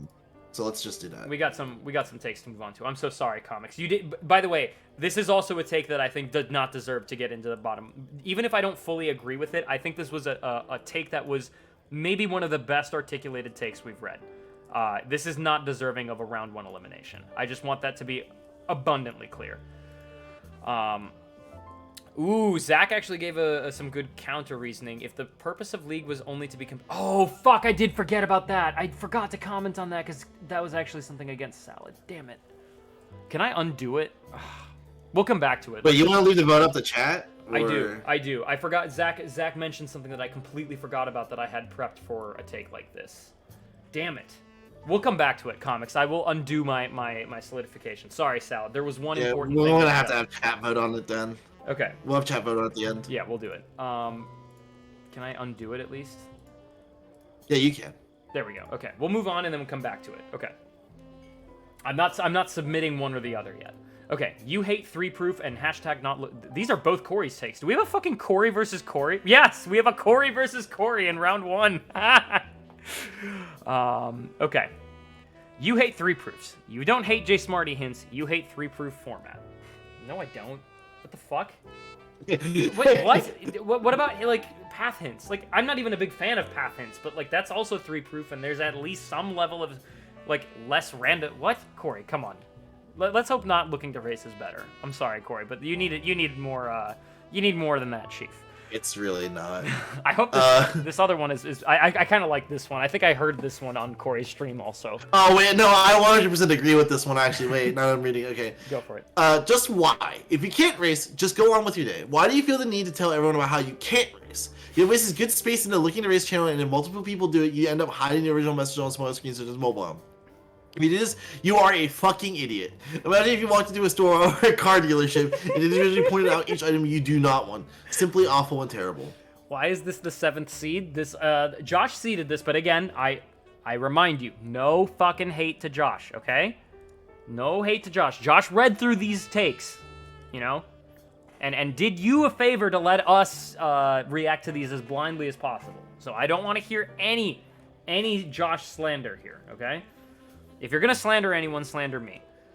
Yeah, not looking to race, but bro, I'm guilty of this, and I still agree. Like, I'm guilty of like, oh, if I wasn't at work, I'd do it, and I was like, oh yeah, you know what? Why did I do that? That's a fucking waste of space. Exactly. It is a waste of space. I'm guilty of this too. This is one where he called me out accurately. Oh man, like, can we just move on? Not looking to race. Day. Like, I don't even know if there's a discussion about you hate 3-proof because I don't. I actually prefer 3-proof. No, I do too. I think this moves. Thank you, Corey, for giving us a freebie. Okay, our next take is Plandos are underrated and OC is heavily underrated. So I know the OC one has been spoiled to be Mett, but I don't know who 23 is. Let's see about the. Also, this is our bracket so far. 10 OC. Yeah, what did I say? You said Mett. Oh, I meant Mega Slim. Sorry, Slim. People hate doing Hades Escape and fill minigames when it doesn't take much time at all with any AoE and limit form. Yes! It gives large amount of checks in a short amount of time before Hydra. I agree with this. I think keep in mind, this was the inverse of the take that I believe Mett should have given. Right? It's not egregious. It's not saying it's the best world in the game. It's just saying that, like, there are components of OC that you have to do every time in the rando that are actually not as bad as you might think. I think this is a better argued take about OC, even if I'm more inclined to agree with Mett. Anyways, we got the other one. Plandos are underrated. Plando creator, it would just be a nice thing to see people play and or race them. Sure, it takes a long time to make a good one, and PC Port has split the Plando catalog in half, but there's some good stuff to shake things up, and I've never really seen people attempt to race these either blind or a second plus run. I feel like it'd be fun to see. SPT Kira, if you hosted a Plando tournament, is that not just a rando tourney at that point though? Because what's the difference? I actually don't know anything about Plandos. Time to learn. A Plando is where every item is placed deliberately by someone. Ooh. Yo, wait, so what the fuck? How have we not had a Plando tournament yet? SPT Kira, get on that fucking Plando tourney. That's you've just stumbled into a gold mine of a tournament. Yeah, I don't think that Plandos are underrated. Such untapped potential is actually a hot take. I think a lot of people would agree that it's really underutilized. And then, yeah, Plandos also usually have custom gameplay. What does that mean? That's another thing too. So, way back before it was cool, there was a KH1 Plando where you got things like HP ups on levels, and this was before Statsanity. Ah, okay. Gotcha. I like both of these takes, man. I know that you might not think that Plandos are underrated as a hot take, but, like, I don't know a single Plando player. Like, I just don't know. And It's because it's so old school. Like, we haven't seen a Plando in over a year. Wait, really? Like, I've seen the Plando Discord go up a lot. Do they still not have daily... I thought, like, by the way, just to Last show... Plando was the goofy Plando. Okay. Just to showcase how out of the loop I was, I thought that Plando was a daily rando seed that someone, like you either plugged in the date to a seed or someone generated a seed that was done on a daily basis. That's how out of the loop I was about what Plando was. So there was one that came out a week and a half ago? Oh, shit. Okay. I don't know. I think the issue with Plandos being underrated is I just need to be convinced that they're not underrated for a reason. You know, like, are they underrated because it's more interesting to just stick with the settings format and play that instead? Because there's something repeatable, there's something learnable from doing something more than once. You know. Yeah. So, I think people understand the value and playability of Plandos and really like them. I just don't think it's a hot take, really. It's just the reason we don't have Plandos as much is because it takes a lot of work.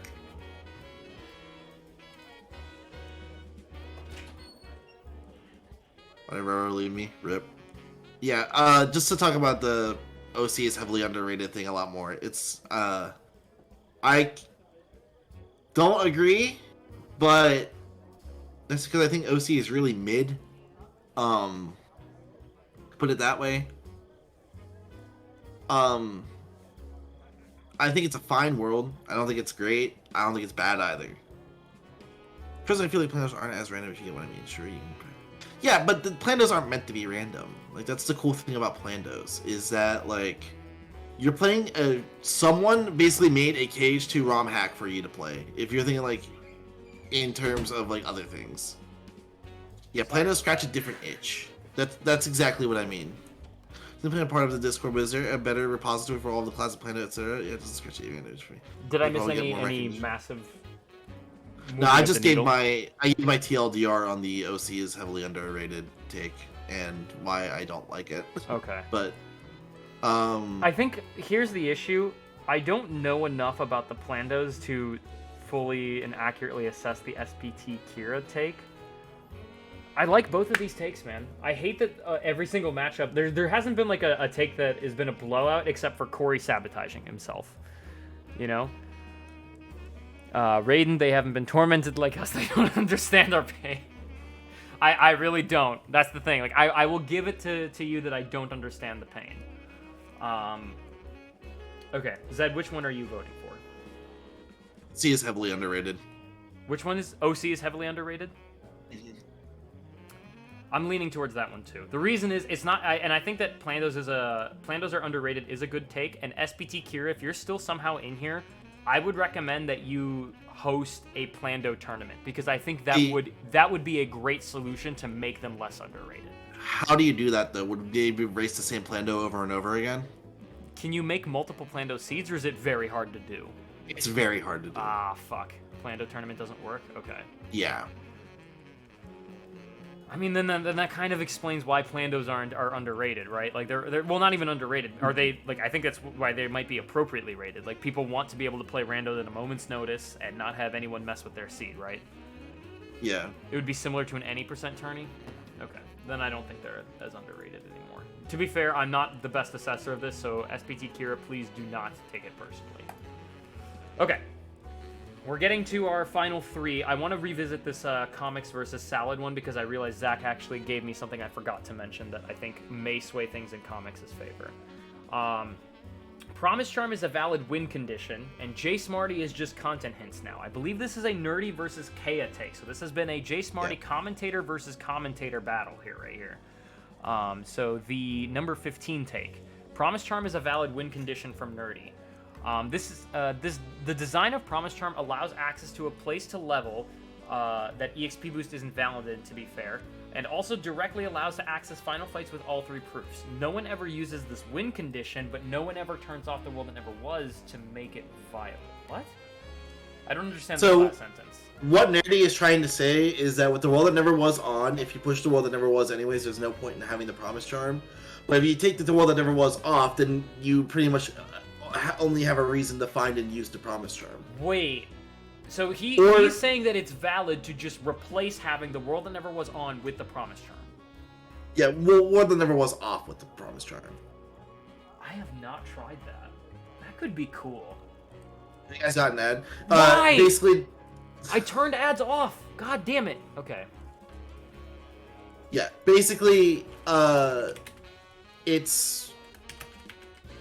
Rip. Yeah, let's just wait. That makes some more sense. I'm gonna wait. Yeah. I swear to God, back chat, now. I have done everything in my power to turn these ads off. Yeah, I Twitch doesn't care. I have tried so hard to I turned off every setting in there. I turned off. We just need to see the take again. Sure, for sure. Trust me, I'm not trying to make you watch ads. I tried to turn them off. Promise Charm is a valid win condition. The design of Promise Charm allows access to a place to level that experience boost isn't valid in, to be fair, and also directly allows access to final fights with all 3 proofs. No one ever uses this win condition, but no one ever turns off the world that never was to make it viable. Wow, that's a hot take just because I never would have fucking thought of that. All right. So Yeah, okay. JSmartee is content hints now. Yep. You get an extremely vague idea where proofs might be. Sure, you could locate a proof's location, but I think it's more likely to randomly come across a proof than find it if you don't have like 10 out of 13 reports. Randomly finding proofs is certainly good content with allowing big pog moves, but in a competitive setting, elite points or patents is way better. That mic drop might be a bit preemptive, K. I don't think that 10 out of 13 reports is really as many as it needs to be. So I'm gonna go with Nerdy's take here, to be honest. Wow, I feel so bad because Kea had all 3 were good takes, but they were just up against takes that I think are slightly hotter. Like none of Kea's takes are inaccurate. That's the thing. All of them I think are like factual. He? Did I say Thay? No, Oh, K. I see. Sorry. I was like, I'm pretty sure K uses he. I don't know why I got corrected there. Yeah. K goes by he. All good. Wow. A valid win condition. Okay, so what does that mean that gets lost? You have to do how many boss fights get lost as a result? You don't have to do any of the org members there, right? Yep, 5. Is it 5? Okay. I don't know. I don't feel like I think the world that never was does provide a lot of the I think that everything else that's there, every other world except for the world that never was, is not anything that even the mediocre rando runners have to do anything for, right?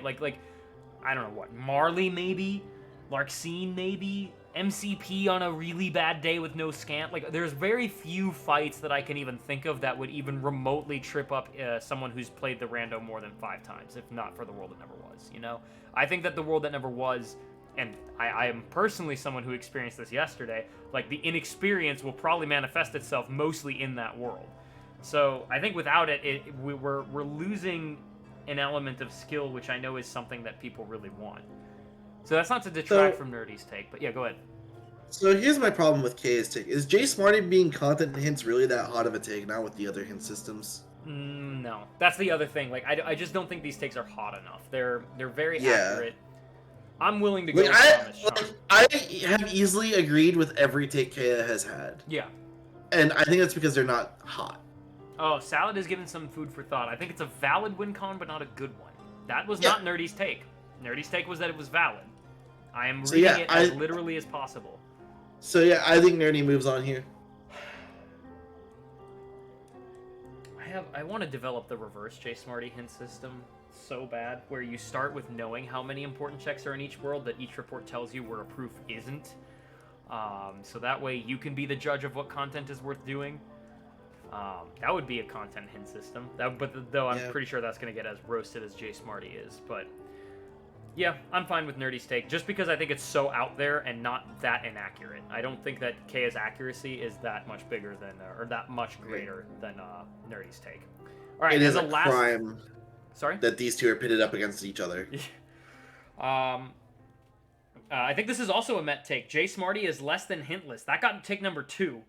And gambling is a necessity in routing. I think that one was Key, if I'm not mistaken. That's Key's. It was Key. That's the first time we've seen Key this tournament. Is the last I fucking love this take, but all right. Mett writes, See, Hintless, I know what fucking garbage I'm getting myself. See, Hintless, I know what fucking garbage I'm getting myself into. JSmartee, oh my fucking god, dog shit. From now on, I will refer to JSmartee as JShartee. JShartee is actually the most life-destroying hint system on the planet. While Hintless, you are. Oh my god, is this gonna be another fucking Mett take that doesn't make it past this round? Sorry, Mett, I've got something to say already. JShartee is actually the most life-destroying hint system on the planet. While Hintless, you are blind, JShartee, you're getting scammed every seed. I don't remember one good JShartee seed. One. The last JShartee seed I did had to do level 1 Marluxia for the fucking violin one. Level 1 Marluxia for Genie. And for my first finishing plus of the seed, we're now 40 minutes in. Fucking garbage. I haven't even seen this JSmartee guy who made this. Where are they? To my knowledge, it wasn't even JSmartee who made this system, right? It was Spike. It was Spike. Spike is a guilty man just roaming out there free, and poor JSmartee is locked up for life with this life sentence here. Where are they? I'll tell you where. Hiding, innocently hiding. JSmartee just hosted the site. Yes, I knew this. Don't blame them, to be honest. I'm scared shitless of the hint system too. Anyways, JShartee used to be even worse. How? Self-hinting reports. Actual pain. Okay, that's a very good take. You end up going down some shitty hint trail leading you to your wonderful Genie on Datazald and only be left with, okay buddy, time to go hintless DC. Proof on Windows and report for DC on boat Pete, yup. I just DNF after that proof, to be honest. The next round wouldn't be the permanent loss of my already fleeting sanity. Yep. Okay. I'm really glad that this take, in my opinion, is absolutely saved by the self-hinting reports comment. Because the self-hinting reports was just an unnecessary loss of information. Yeah, but you can turn those off. My point being is that, like, he's mentioning that, oh, but you're saying that JSmartee might not be worse than Hintless because you can turn them off? Yes, I think JSmartee is fine. I mean, I'm clearly hosting a tournament. I like the format. But I want to make sure that I'm not biased. I don't want my bias to go on here. But let's get to Key's take of gambling is a necessity in routing. Okay. All right. It's hard to always best your opponent in execution unless your name is Jared Weakstrike / Sonic Shadow Silver 2. In that case, routing decides races. You can assume people will start with high density worlds such as TT and HB, followed by level grinding into a clean sweep of the remaining worlds as needed. Officially doing this clean sweep is one of the skill checks of the rando. What becomes interesting is when a person gambling makes a less optimal play, unlikely to be matched by the opponent that can win races. Properly executed, this logic leads to a situation where the gamble plays off handsomely and the gambler wins races near 100% of the time, assuming similar execution skill levels. A gamble sort of paying itself off might result in a 50-50 in the results. So, and then... Oh, sorry, that's not it. Okay. Yeah. And then, of course, the gamble not paying off at all results in the gambler having a near 0% chance of winning. Interestingly, in a situation where there is a great mismatch in skill between opponents, we can see that the lesser player's best chance of winning lies in gambling. A 8% chance of winning if they make a good gamble or getting steamrolled by a top player with no real opportunity. An obvious choice, I find. So, can we just acknowledge that Zach can... You're fucking taking the words out of my mouth, man! Leave me something! Kea, I'm so sorry. You're not going to be happy with where you're at. I think that you had really good factual takes, but I don't think any of your takes moved on, unfortunately. But none of your...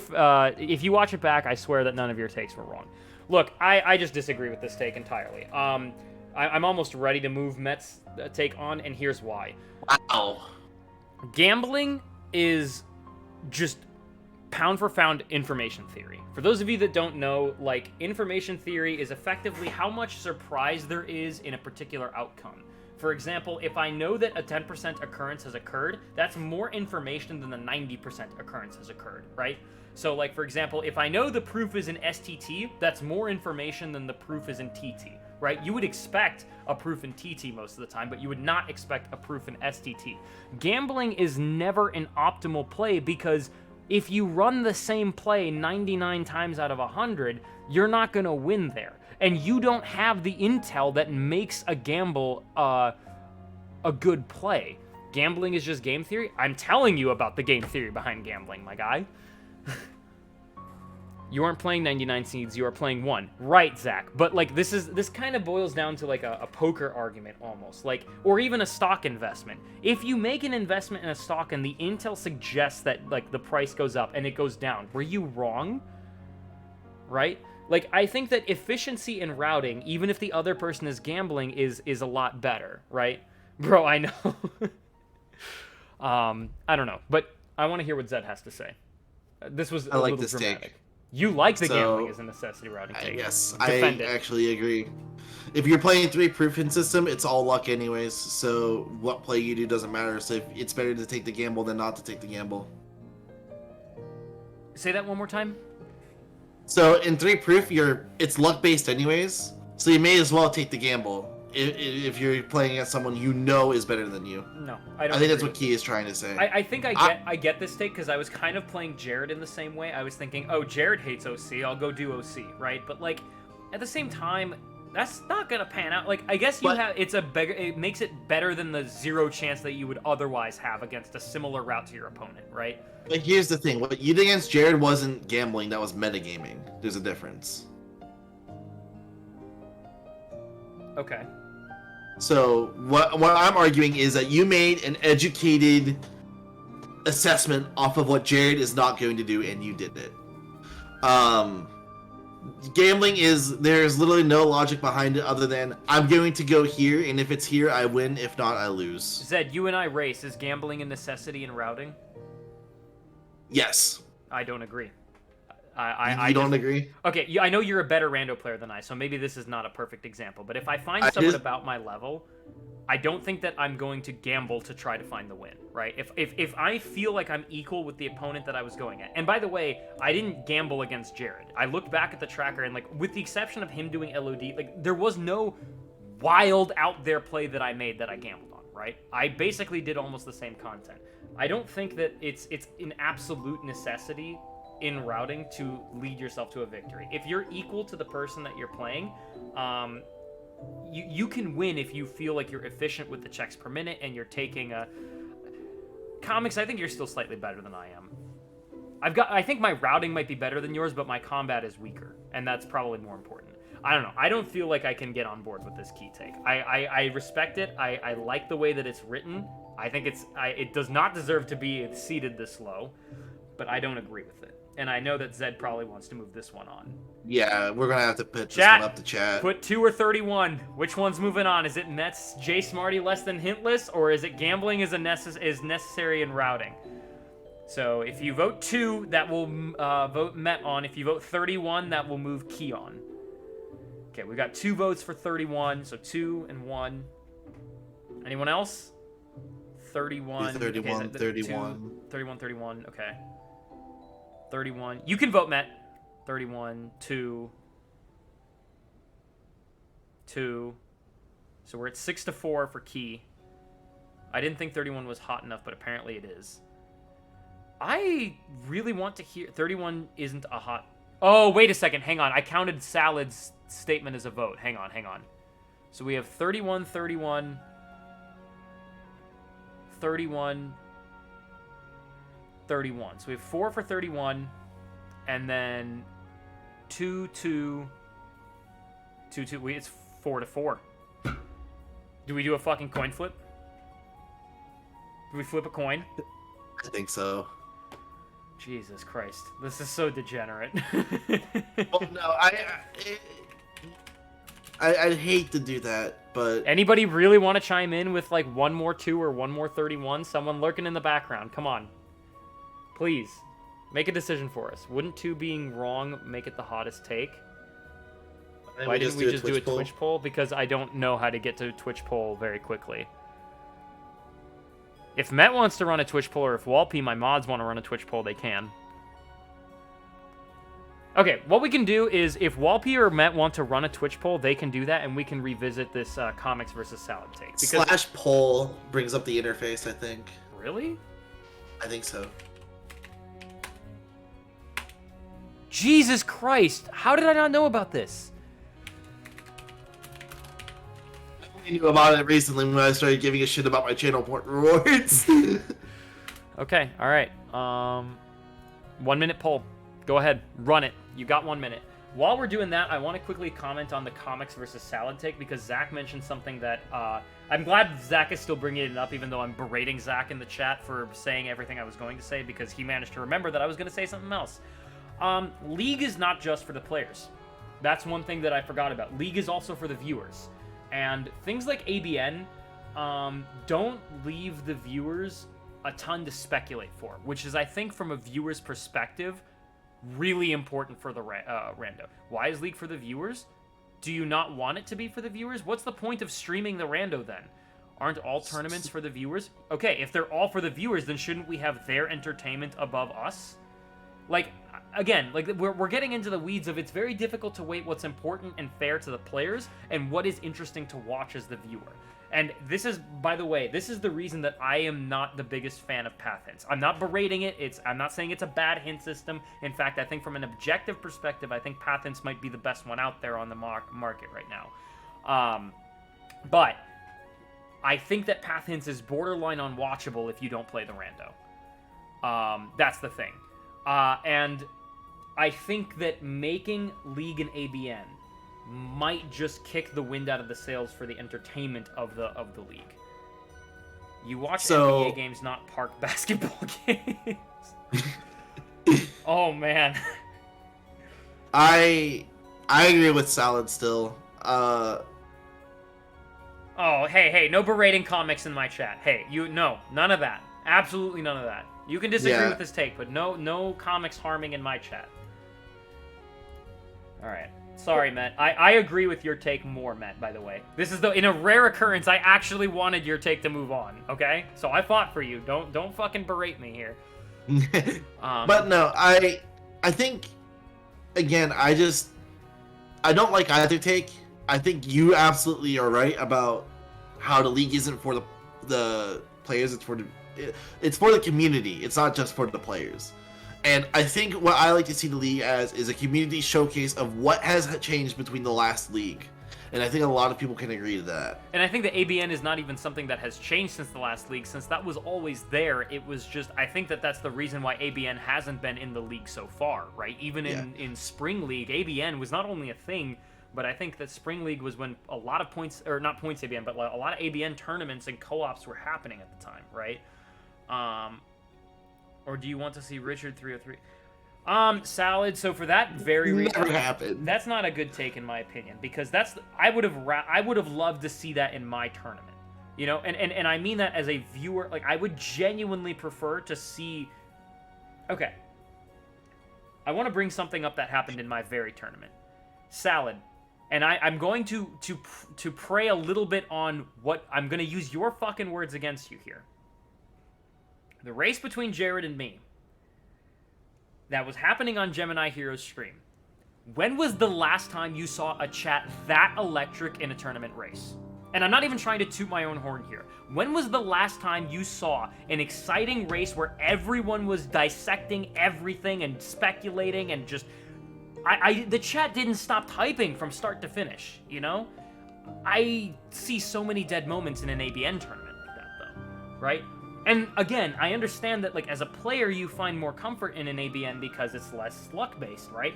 But part of that luck-based component is that it's like, it makes it so that you have a chance to beat someone you know is better than you, right? Like, and keep in mind, that was the first time I watched a VOD back of a race that had already happened and still enjoyed it, right? And I did that for almost every tourney race that happened, not just my own, right? The you versus Corey was also one where we were like, oh no, fuck, we told him, we said we would never tell him, right? He's not here. He went to sleep. But we told Corey that, like, when someone has 3 proofs and the other person has 1 and they're in the wrong. Yeah, but because at that point it's over, right? But in an ABN, you almost have an idea of who's gonna win unless something egregiously wrong happens, right? He already knows? Okay, cool. I don't know. All right, let's put it to a final vote. Zed, which one do you want to move on? Oh, I want Salads to move on.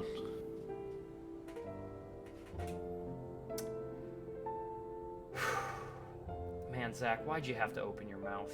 Ignorance was bliss. I agree exactly with what Zach said. I think that Zach's comment and something that I thought of really pushed me over the edge. You believe Salad should move on? Oh man. Yeah, just because I don't think comics had a good take. I don't think it's a bad take. I want to say that I think Comics' take was the hottest that I think I've seen out of all of these that still managed to maintain a relevant accuracy and I think deserved to make it to the quarterfinals.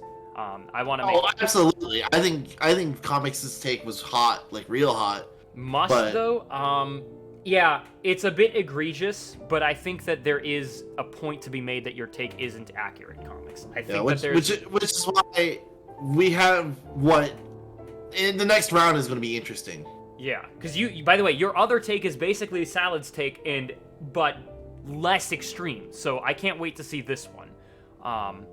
Again, I don't want to like make anyone feel bad because this is not something to take super seriously, right? This was just I wanted to hear some unpopular opinions, and just this was a fun way to organize all of that. So please don't like get super upset if your take doesn't move on. This is all for shits and giggles. This is also for charity, by the way. So if you can, please donate. I know I have to say that every time, but please. We're gracious enough because obviously everyone donated to contribute, but Zach had this incentive from like minute 2 of this charity stream. So just a reminder that it's all for charity. And thanks again, Zach, for making this incentive possible. Everyone made it possible, but you were the first one. All right. Let's move on to the round 2. This is probably going to be sped up a bit because we've already discussed like whether a take is valid or not. Statsanity and logic make things boring, and high tools has more skill than low. So I think the Statsanity and logic was boring is a way hotter take here. But I agree more with high tools has more skill than low. I agree with your conclusion. I don't even think that it's more of a hot take. I think that so many people, especially like if you're beneath the top like 100 players, I think that you think that most rando players enjoy doing the low tools and showing that off. I remember like up until like maybe even a month ago, I thought legitimately that Mett enjoyed doing things. I use Mett because like Mett is usually the person who streams and I like have on while I'm working or something, but like I genuinely thought that these top level players enjoyed doing low tools, and when I found that out, it blew my fucking mind. So I'm willing to move the high tools has more skill than low, even though I think the Statsanity and logic is boring take, while a little reductive in the title, was very well defended. Yeah.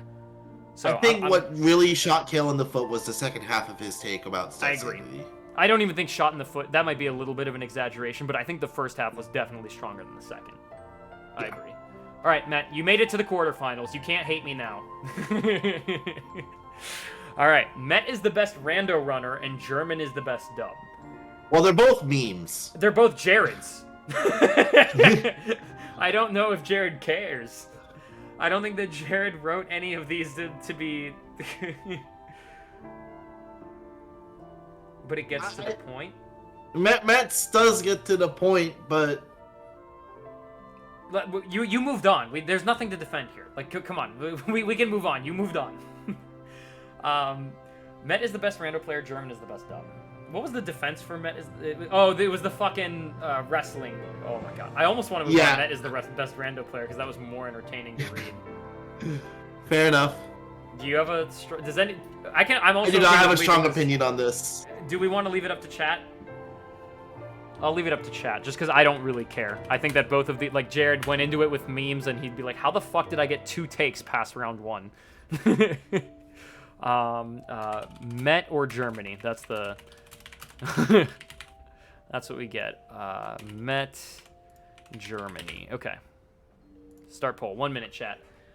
Okay, let's go. Level 1 in Go Mode Rock. Guard Scan finishing plus aerial recovery is a must start. I like both of these, but I think my gut is telling me Guard Scan finishing plus aerial recovery is a must start. Oh my god, are we really leaving this to a chat vote? I was for sure. Man, I am annoyed with how good the Level 1 in Go Mode Rock take is.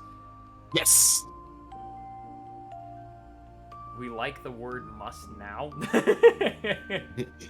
Well, no, I agree must is a really charged word, but I think like you also moved on. Why are you complaining? Yeah, I was about to say. Why are all the people who moved on complaining?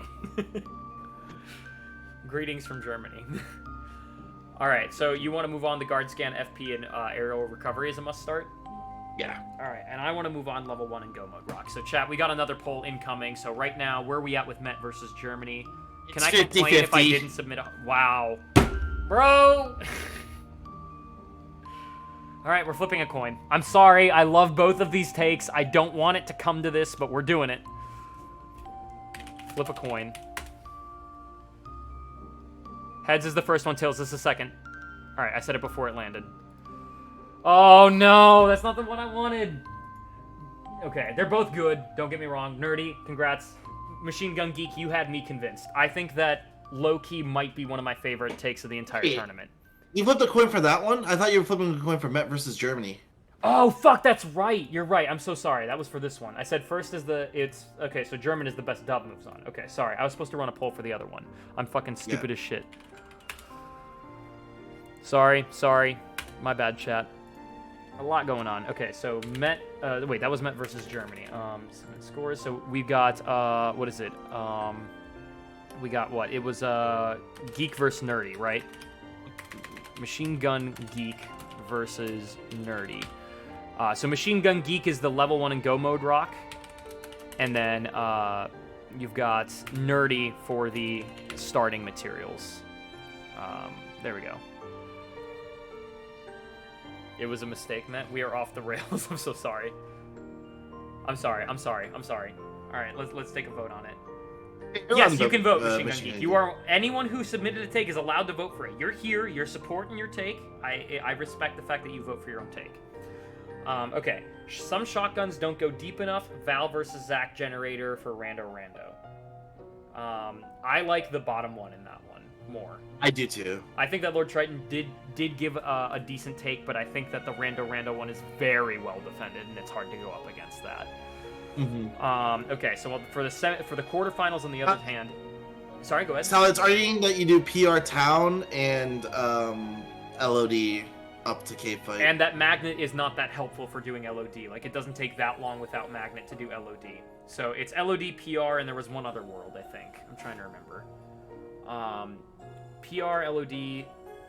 No, LOD and PR, yeah, those are the main ones that show up here. Yeah. Alright, Machine Gun Geek moves on with a vote of 5 to what? What was the other one? 5 to 4! Wow, very close. Yeah, I'm happy with the outcome, but, like, again, these are both super solid takes, not gonna lie. I think these are all... they were both very, very good. Alright, on the other side, we've got TOs shouldn't enter their own tourneys, and Metagaming makes Rando unfun.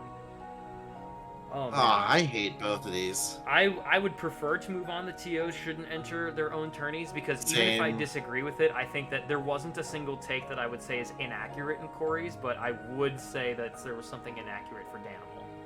Yeah, I agree. Okay. Literally pushed my own take though, lol. Where was that? Well, no, but Nerdy was also in the chat. Nerdy also pushed his own take too, so it's perfectly fair. Can I read that one because Sal shit on me? Sure. The take, he shit on everyone, Salad, not just you. He shit on me and Zed too. If you have announced a tournament and you enter it, that is no longer your tourney. You are effectively announcing a tournament and asking other people to run it for you whilst you just play it. Even if you attempt to actively mod every other match, you cannot effectively moderate it. This is usually brushed under the rug because people who host tourneys often don't have the capacity to win them, e.g. Roro or Zed. But if I entered date as the meat and won, it would look like I made a tournament to parade my dick around about how good of a player I am. Whilst I get Chocobo, 13, and Kea to do everything. Meanwhile, I get the glory of hosting a tourney and winning one. Biggest offender, of course, being Salad and Joat. Whilst providing a prize pool certainly helped, I still don't think it should have been done. I do also understand people don't host tournaments to make themselves look good. They genuinely enjoy the format and want to get others playing it and enjoying it as much as they do. Despite that, I still don't think you should do it. I mean, I think the fact that you're even cognizant of the fact that you don't want to parade your dick around, like, makes it so that it should be more acceptable to enter their own tournaments, but I think it's a well-justified take over Metagaming makes the Rando one fun. So I'm moving on, and I think you agreed, right, Zed? Yeah. Okay, cool. ABN is... Oh, okay. I want to circle back to this one because I feel like this one's going to be fucking a nightmare to try and move on. Not looking to rate... Oh, wow, these... Oh, I don't like any of these three. Oh, man, all three of these are... Not that I don't like them, sorry. These are going to be very hard to determine who moves on. Oh, fuck. Where do we even want to start with these three? Let's start with Not Looking to Race, and OC is heavily underrated. I think Not Looking to Race should move on. Just because Heavily I hate it when people do that. Maybe. Yeah, because it's... I think OC is mid. I think that, like, it's underrated, like, by maybe some of the top players, but I think... Or even some of the top players, I'm just, like... Doesn't Zach very frequently go to OC like early? Like there are top players who like respect that OC has a high volume of checks. I don't think that it's necessarily fully underrated. Yeah, that's what I'm saying. Yeah, I'm okay with not looking to race. It's something that like is so out of left field that I didn't expect it, and you know it's hot. It's hot. Okay. Promise Charm is a valid win condition. Gambling is a necessity in routing. I think gambling is a necessity in routing. Really? I don't agree with that take. Okay, I want to give you a chance, Zed, to like convince me that I'm wrong about that one. I honestly do think I already explained how gambling is necessary to basically win a lot of races when you're against people at your or above your skill level. And the other thing too is that I don't like the promise charm as a valid win condition take because it's basically just saying, hey, we should have settings where promise charm is the win condition and we turn the world that never was off. I don't think that's what that's arguing, though. I think it's saying that it is a valid win condition. Like, I know I'm reading a little too literally into that take, but, like, it's not in... Like, there's nothing unfair about turning Promise Charm. I'm not even... Like, I guess it does make it a little more coin flippy, but at that point, like, let's also ban JSmartee, which I know the chat's gonna erupt saying, yes! Hallelujah! But, like... Man... Oh. I just really like Key's take. It was a well-constructed argument, and I agree with it. Yeah, Salad says yes, hallelujah. Oh man, do I want to leave this up to a chat vote or not? Is Nerdy's take worth taking to a coin flip? Or like a chat vote? Fuck it. Chat, vote for it. I think that, I feel like that unfortunately, Nerdy, I think you're a little dead in the water, because I think chat is gonna vote for the other one, but... I want to give it a chance. Promise Charm... Or, wait, so we'll do Nerdy versus Key, right? Man, I'm going to get slandered by some of the people that weren't here to defend their hot takes. Like, Key's going to be like, bro, what the fuck is wrong with you? This was a beautiful take, and I'm berating it. Okay. Okay. ABN... Let's talk about, like, the elephant in the room. ABN is way more in-depth. I think I want to reread these takes real quick, just because they're so similar that I think it's going to come down to the nitty-gritty. Oh, wow, Nerdy's is, like, blowing Key out of the water. Holy really? Crap. Wow. There was a lot of vocal things in chat going on here that I thought that it was going to be Key. All right, I'm glad I left it up to a chat vote to at least make it... oh, there we go. 5-3. But anyways, while we're doing all that, let's quickly reread both of these takes, because they're very similar, but, like, have different, like, atmospheres to them. Like, one is about the actual league, and one of them is just more general. ABN is way more in-depth. ABNs aren't just luck. You have to work with the tools you're given to get as best results as you can. The strategy of ABNs are levels and technique. More movement and better tools don't necessarily necessitate the win. Jesus Christ. Losses have happened to people who were stacked with every tool imaginable, but lost because they couldn't walk into a room, immediately kill the boss with the tech they had on hand. Plus, with library ABNs, they're even less luck-based because you know where everything is in in every world. Now it all comes to planning and a little luck so that ICs don't end up being too deep. All in all, ABNs aren't boring. They're a strategy with luck playing not a complete factor. Not a single thing here is inaccurate. More in depth, I don't know if there's enough evidence there. I mean, actually never, well, you have to do more routing. There's the skill factors addressed, the libraries addressed. Anything else you want to add, Zed? No, I think that I've already commented on this, so I think it's fine.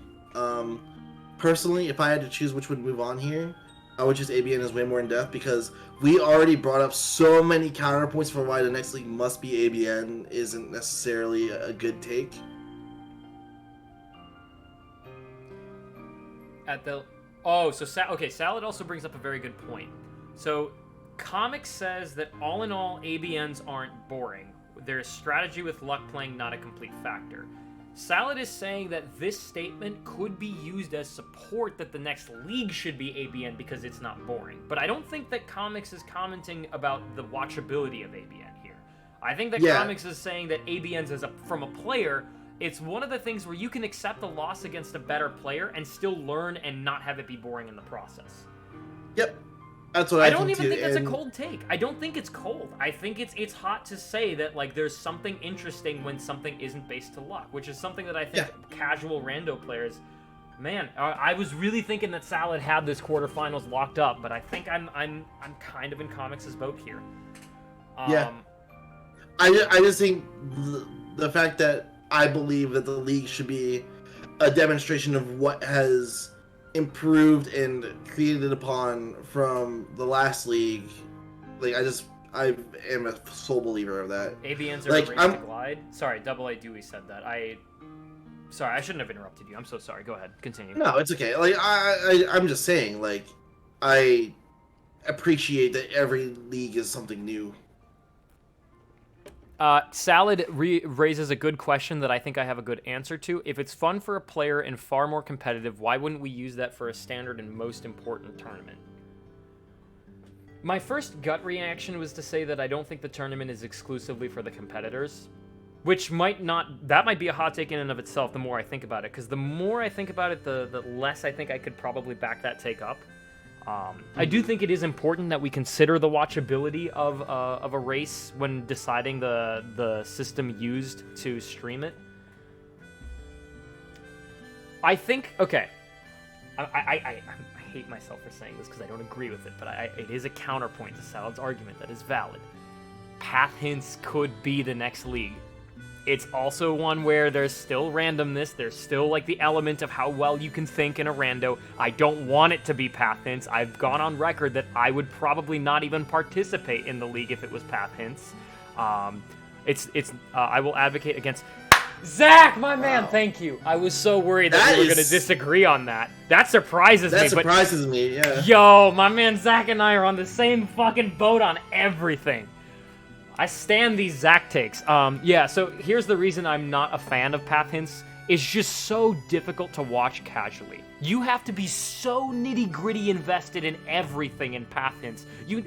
If you're a viewer that does not play in the tournament, how can you follow along without that picture open? How? How can you... There's just so much to explain as the commentator, right? Like, it's just not... By the way, I'm so glad that we got that out in the open because I think there was so much speculation about what the fuck the next league was going to be. So this is massive. Wow. And again, the reason that path hints was not included was the explain. Wow. Now I'm going back and forth, man. I'm going back and forth. If it's not going to be ABN, we need to find another system that it's got to be. If path hints is not considering the viewer. Like, at the very least, ABN is interpretable, ain't it? The world turns blue, it's done. Oh, man, I am so torn. I love these takes so much, because they're both really good takes about ABN, and they're the only two takes about ABN, if I'm not mistaken. Ay-ya. Things can change. I know they can change, but, like, it's just good to know... Who created path hints, by the way? Zach. Okay, that's my point. Like, so the creator of the hint system is advocating against it being the league. Sorry, I keep interrupting you. I'm so sorry. I'm not trying. No, yeah, you're good. Zach, I think Zach based it off of Ocarina of Time path hints. I thought it was Zach. I just wanted to make sure it wasn't DA somehow. DA is responsible for spoiler hints. Salad, you gave a really fucking good take, man. You gave a really good take, my guy.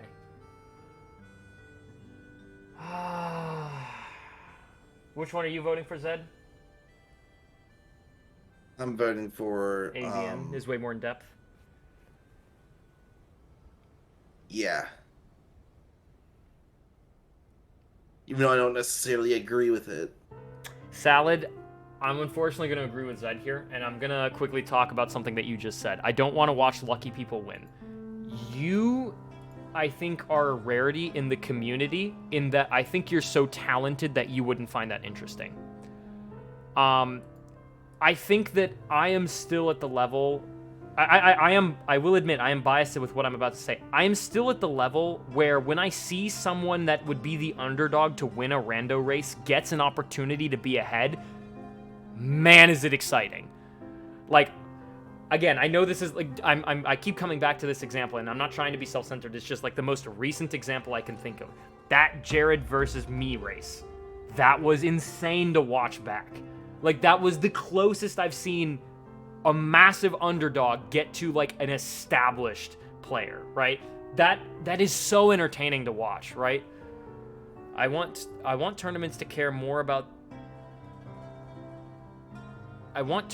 Okay.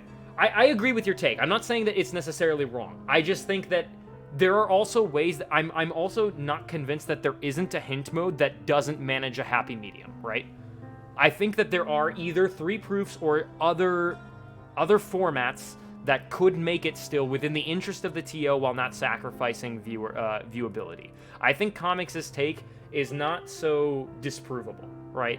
I think that, and I'm not saying that your take is easily disprovable. I just think that there is a way to disprove it.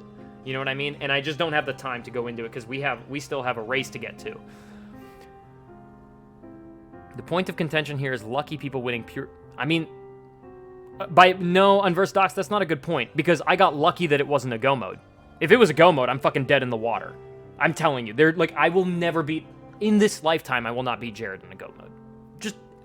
Unless I somehow just gave up my life and started practicing go modes, I'm not winning that, right? Like, so I think there was luck involved in that it wasn't a go mode to begin with, right? I agree. Go ahead.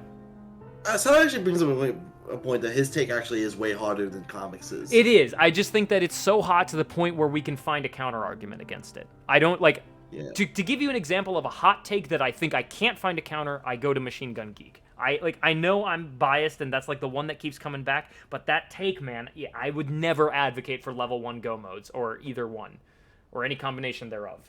But I think that's a good take. Yeah, Salad, please don't view this as that's a bad argument. I think that it was a very good, and I think that if anything, I really hope that the discussion that we had here might convince people that ABN is a legitimate league game mode. That's all I'll say. Okay, Promise Charm is we already decided this, right? Promise Charm won, right? Yeah. All right, we are into the quarterfinals. Okay, High Tools has more skill than Low. German is the best dub. I can't believe that German is the best dub made the quarterfinals. Yeah. Can we just go with the other one, please? Yeah. Jared, I mean, that was fucking hilarious as shit, and you brought up a good point that the datas are in English, but I think that Mett's take... Mett, by the way, you told me,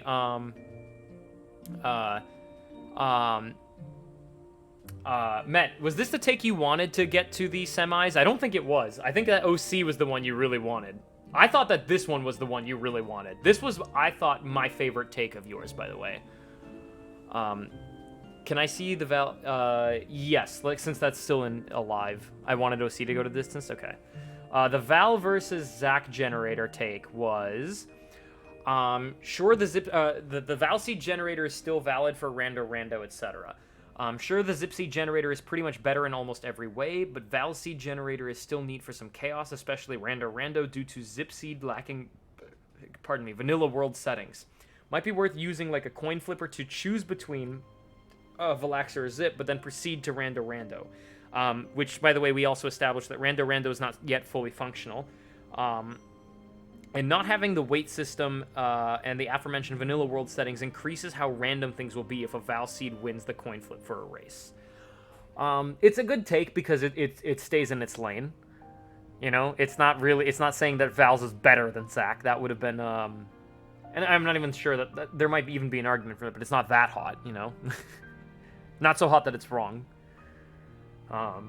Zed, any thoughts about which one should move on? Yeah, I think the level 1 go mode should move on. It's the hotter take, but not only the hotter take, I also think that it's like... I just like it more, to be honest. I think they were both super well argumented and fully factual. So I think it's just down to which one's hotter, and I think that level 1 and go mode rock is just hotter. Mm-hmm. Wow. Machine Gun Geek. Goddamn rebel here. Didn't fucking follow the instructions. I left a timer on my stream for when you could submit it. The man was like fucking 13 hours late and made semifinals. Can you believe that? I almost didn't include it. I almost said no. He missed the deadline. Dewey, the highlight will be up, and I'll try to post it on YouTube so I can put like chapters so you can see how we discussed your take. So yeah, so we're in the semifinals. On the left-hand side, we've got High Tools has more skill than Low, and Level 1 in Go Mode Rock.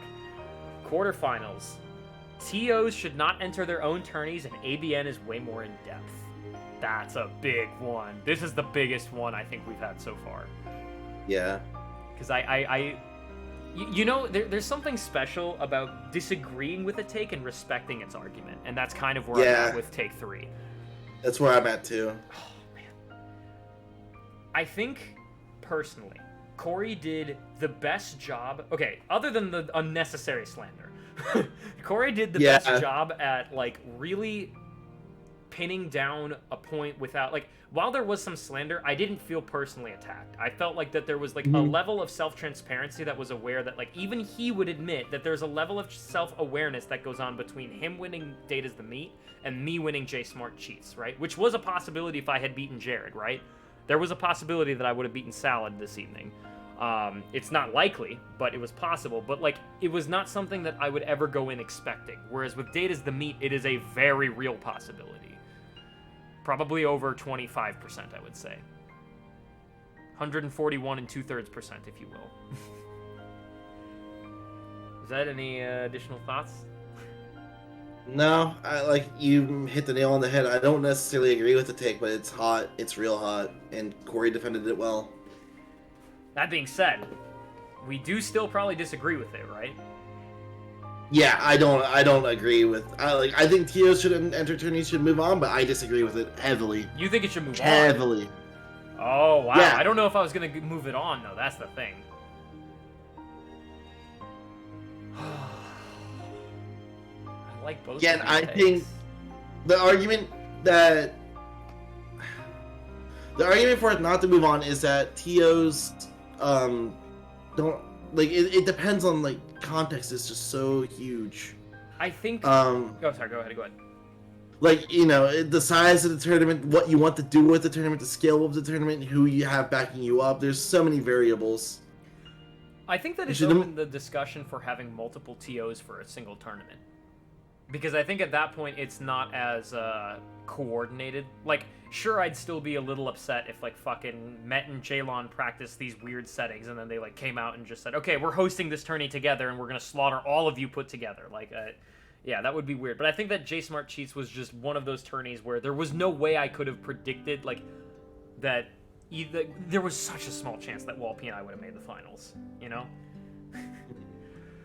All right, so you want TOs? Leaning more towards 22 now, actually. I'm leaning more towards 22 only because the community is so small enough that if you don't partake in your own tourneys, you will never be able to play in the tournament of your dreams, you know? And I know that's like very grandiose statement for something as, you know, as much as I love this with like all my heart, as silly as KH2 Rando, you know? Like it's like the tourney of your dreams is something that like I have to imagine like your favorite game mode or one of your favorite game modes must be 1 hour. How hurtful would it be if you could never play in it in a tourney? Yeah, it would suck. But at the same time, like as a TO, for 1 hour, I'm like I said, like I'm doing so much with 1 hour season 4. I want like 20. I want at least 25 entrants. I want to make sure that it's ran well. I want to make sure that I'm at least available to mod as many races as I can. And I want to restream as much as I can. Now, and also, 1 hour is also an open bracket, and something that no one critiqued me for, that I should have gotten a lot of fucking flack for it, and I'm surprised no one pointed it out, is seating. Like, my seating is biased because I'm in it. Your seating was biased, but it's not really. Like, you biased it based on how frequently the players played 1 hour in the recent history. And I think who were the only 4 entrants that did not get a round one bye because there were only 4 of them. It was like what? Eldrick, Topaz, Capitan Bublo, and Bill Laserman, right? Those were the 4. Yeah.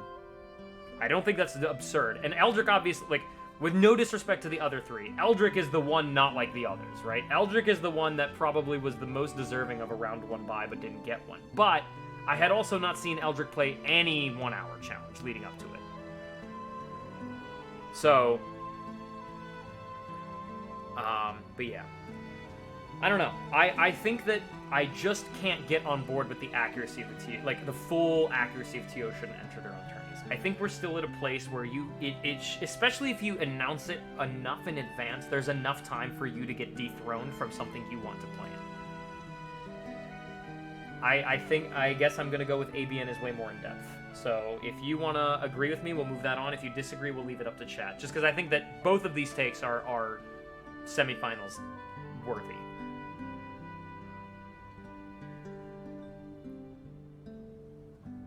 I say leave it up to chat. All right, we're leaving it up to chat, guys. So we're going to move on to the next semifinal take, or the next quarterfinals matchup. Let me quickly write up the poll. The poll is what? We've got Corey, or I'm just going to write down the TOs versus ABN, TOs, and then ABN. Okay, cool. Is it free to vote, by the way? It says maniacs per vote, but I hope that it's free to vote, right? It is, Yeah. Maniacs are what you call your followers or something. It's like the channel points. I just want to make sure it doesn't cost channel points to vote, because I don't want it to be biased with channel points, right? Is it free to vote? Can someone please confirm that it has been free to vote this entire time? Yeah, it's free to vote. Okay, thank God. I was gonna say I would feel fucking horrible if I biased it based on how frequently you watch me, because that's not the point. Okay, not looking to race. Promise Charm is a valid win condition. Jesus Christ, is not looking to race really gonna make the? I mean, wow. Can we just address that Corey has 2 takes in the quarterfinals? God damn. Is he the only one with 2 in the quarterfinals? I think he is. Wow. The only person to make 2 in the quarterfinals. Let's go, Corey. 2 out of 3 in the quarterfinals. Not bad. Wow. Am I the only one leaning towards not looking to race? No, I 100% think that one should win. It's so stupid. It's such a stupid take. Like, that was not the point of what I wanted to do, and yet it's brilliant.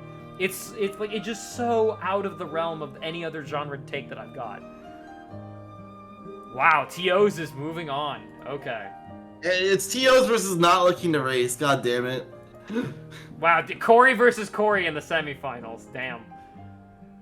Okay. Corey's got some hot takes.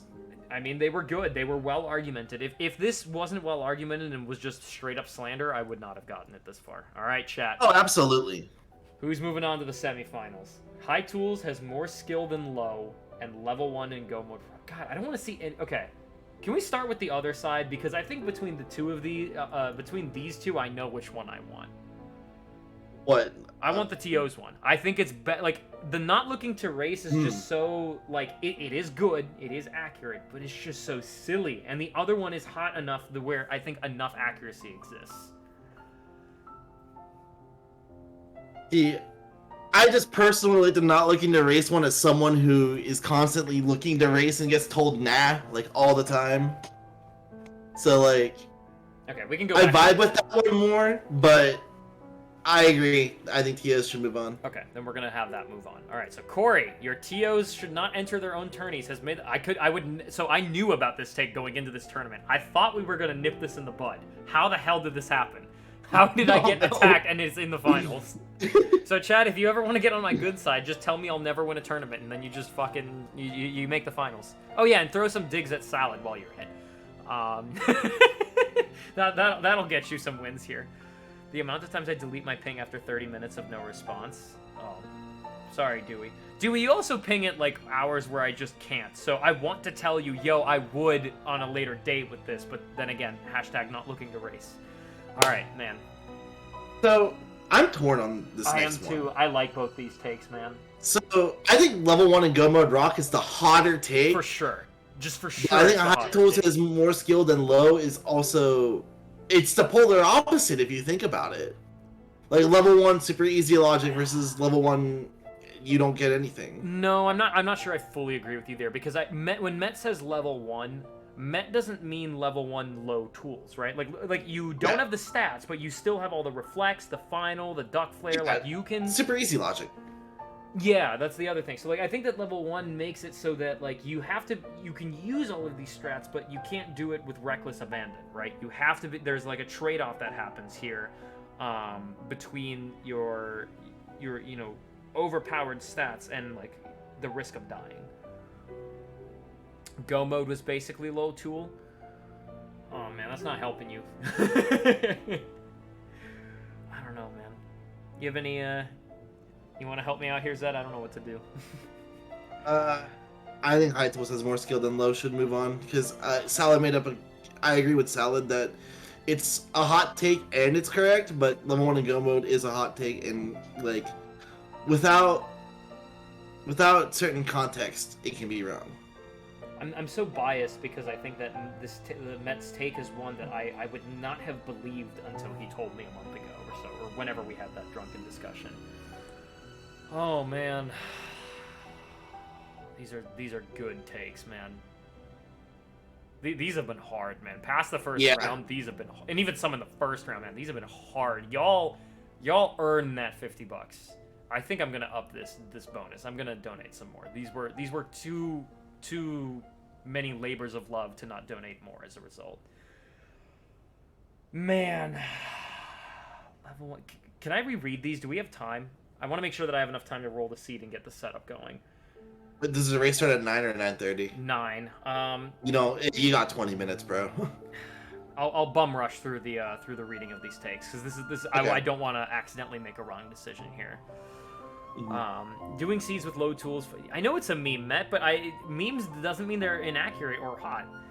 Doing seeds with low tools forces a placer to do safe, boring, and samey strategies to defeat bosses and mob fights. Okay, not that hot. Especially level 1. With high tools, the skill ceiling of bosses rises exponentially, allowing for greater skill expression and creativity. Low tool Zigbar. Oh boy, I got an action loop. Now, if you have high tool, I can go for swag, duck flare, and final form glide strats, based as fuck. But what about Psyx, Reflect Thunder, Reflects, Resistant Sleeper, Duck Flare, RSR, Duck Flare, Cancel, Wicked. Okay, the one, I guess now, okay, I'm leaning towards level 1 in Go Mode Rock now. Partially because Mett is saying it's a meme take, it's my least effort, but also because there's only one alternative to the otherwise boring strat, right? The Duck Flare, now to be fair, I'm sure that there are others that Mett could list. Mett was just listing examples of good alternative strats, but are there really that many of them? Yeah, I would say so. I like what, like, you gotta imagine that a boss is like your canvas and your tools are like your paints, pretty much. Low tool sets are literally like two-dimensional. Yeah, exactly. I agree, Mett. That's not what I'm questioning. My question is the Duck Flare, RSL, Duck Flare, Cancel, Wicked. Is that supposed to be a good alternative strat? Yes. Right, and, like, so there's I'm also... saying how many of those alternative strats exist? Are there a lot of them? I'm not even saying that as like a challenge. Like, I genuinely don't know. Yeah, so, for example, with Psyx, you can also hit his grounded RV, so he always does the dash attack, so he never goes into Berserk. You can do that. This is another loop that Psyx has. For Zigbar, like, you know, there's already like so many different Zigbar strats. You have Final Form, you have Berserk Charge, you have Duck Flare, you have Final, like, yeah, you have a ton of stuff. Well, with Go mode and level 1, like, with level 1 not on super easy logic, you're not guaranteed a lot of tools, and you have to play a lot safer. Same with Go mode, you have to play a lot safer. In Go mode, modern Go mode is different than old Go mode. I think modern Go mode, you can still get the tools you want because it's spoiler hints. But back in the day, like, you knew nothing for Go mode. Go mode was basically hintless. So yeah. This is so tough. Because here's the other thing is that, like, I think the level 1 mode, because I know that Machine Gun Geek, by the way, if you don't know, runs a bunch of KH2 level 1 runs. Oh, by the way, Geek, one thing, just while I still have you guys, this is the funniest shit I've ever seen. Machine Gun Geek, when he does his runs, he is so optimized with when he decides to pick up a 2-liter bottle of soda. I swear to God, this man has biceps of steel where he can just lift this 2-liter bottle of Coca-Cola in like 2 seconds, not spill a drop, and then go back to doing a gummy ship mission like it was nothing. I spill a drink while I'm just talking. This man is like talented just for that reason alone. Even if he doesn't have a world record. I don't actually know if you don't or not, but by the way, Geek, next time I raid you, acknowledge me, please.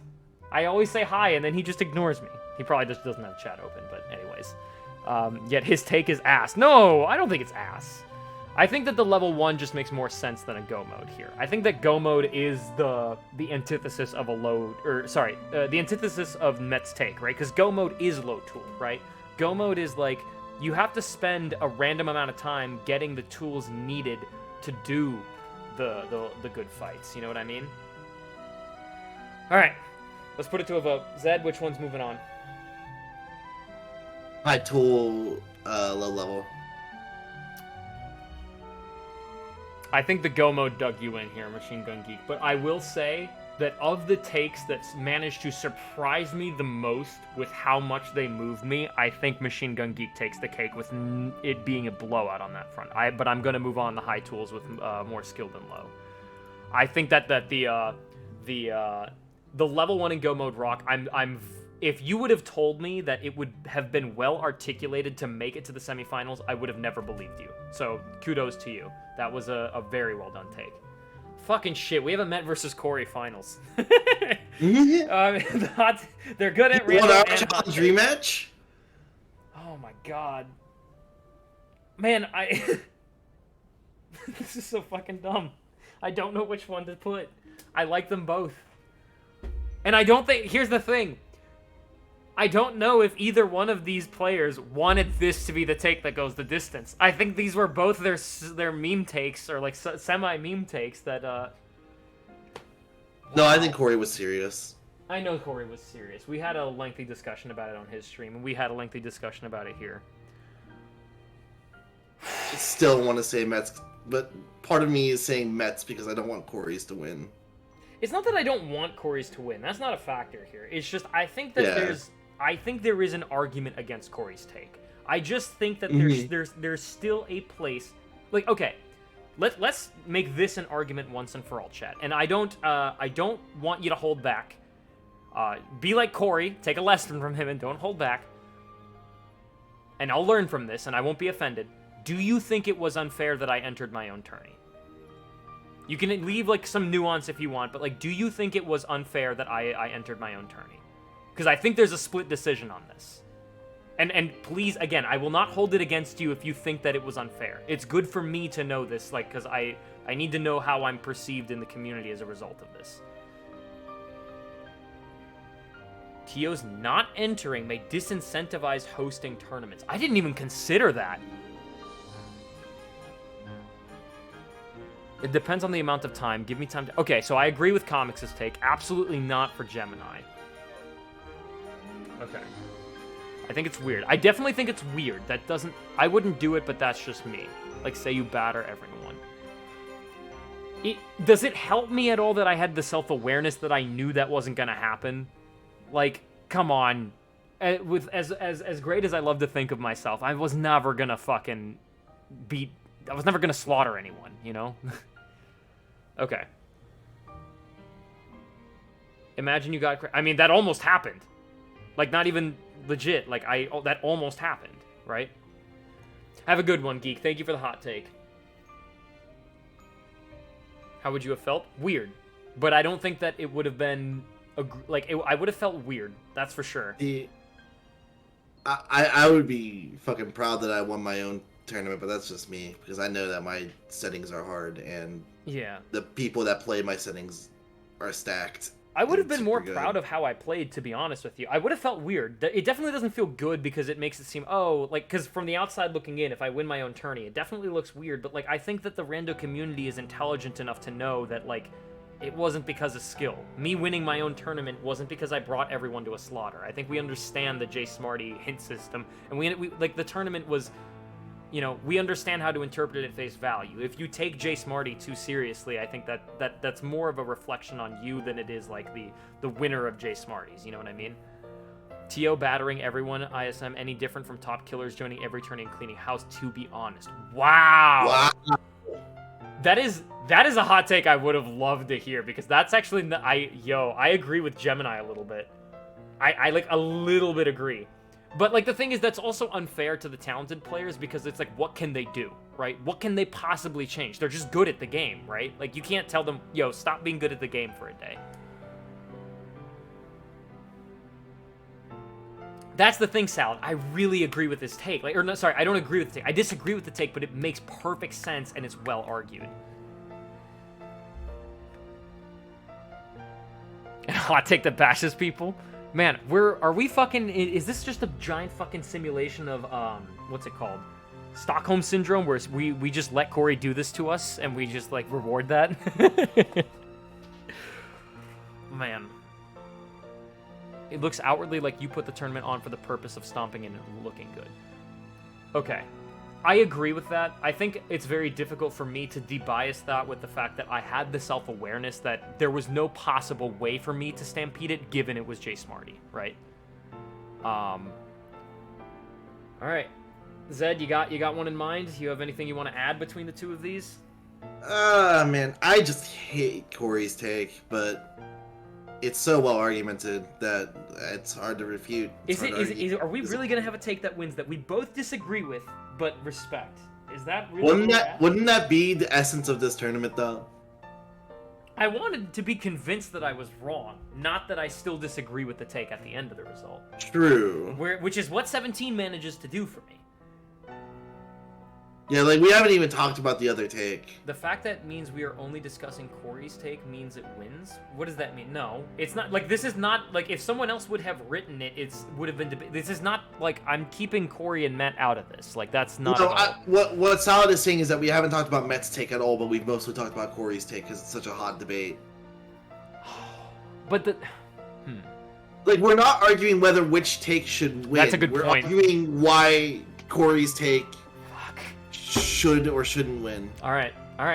I'm all right with Corey winning the hot takes tournament if Zed is. Yeah. All right.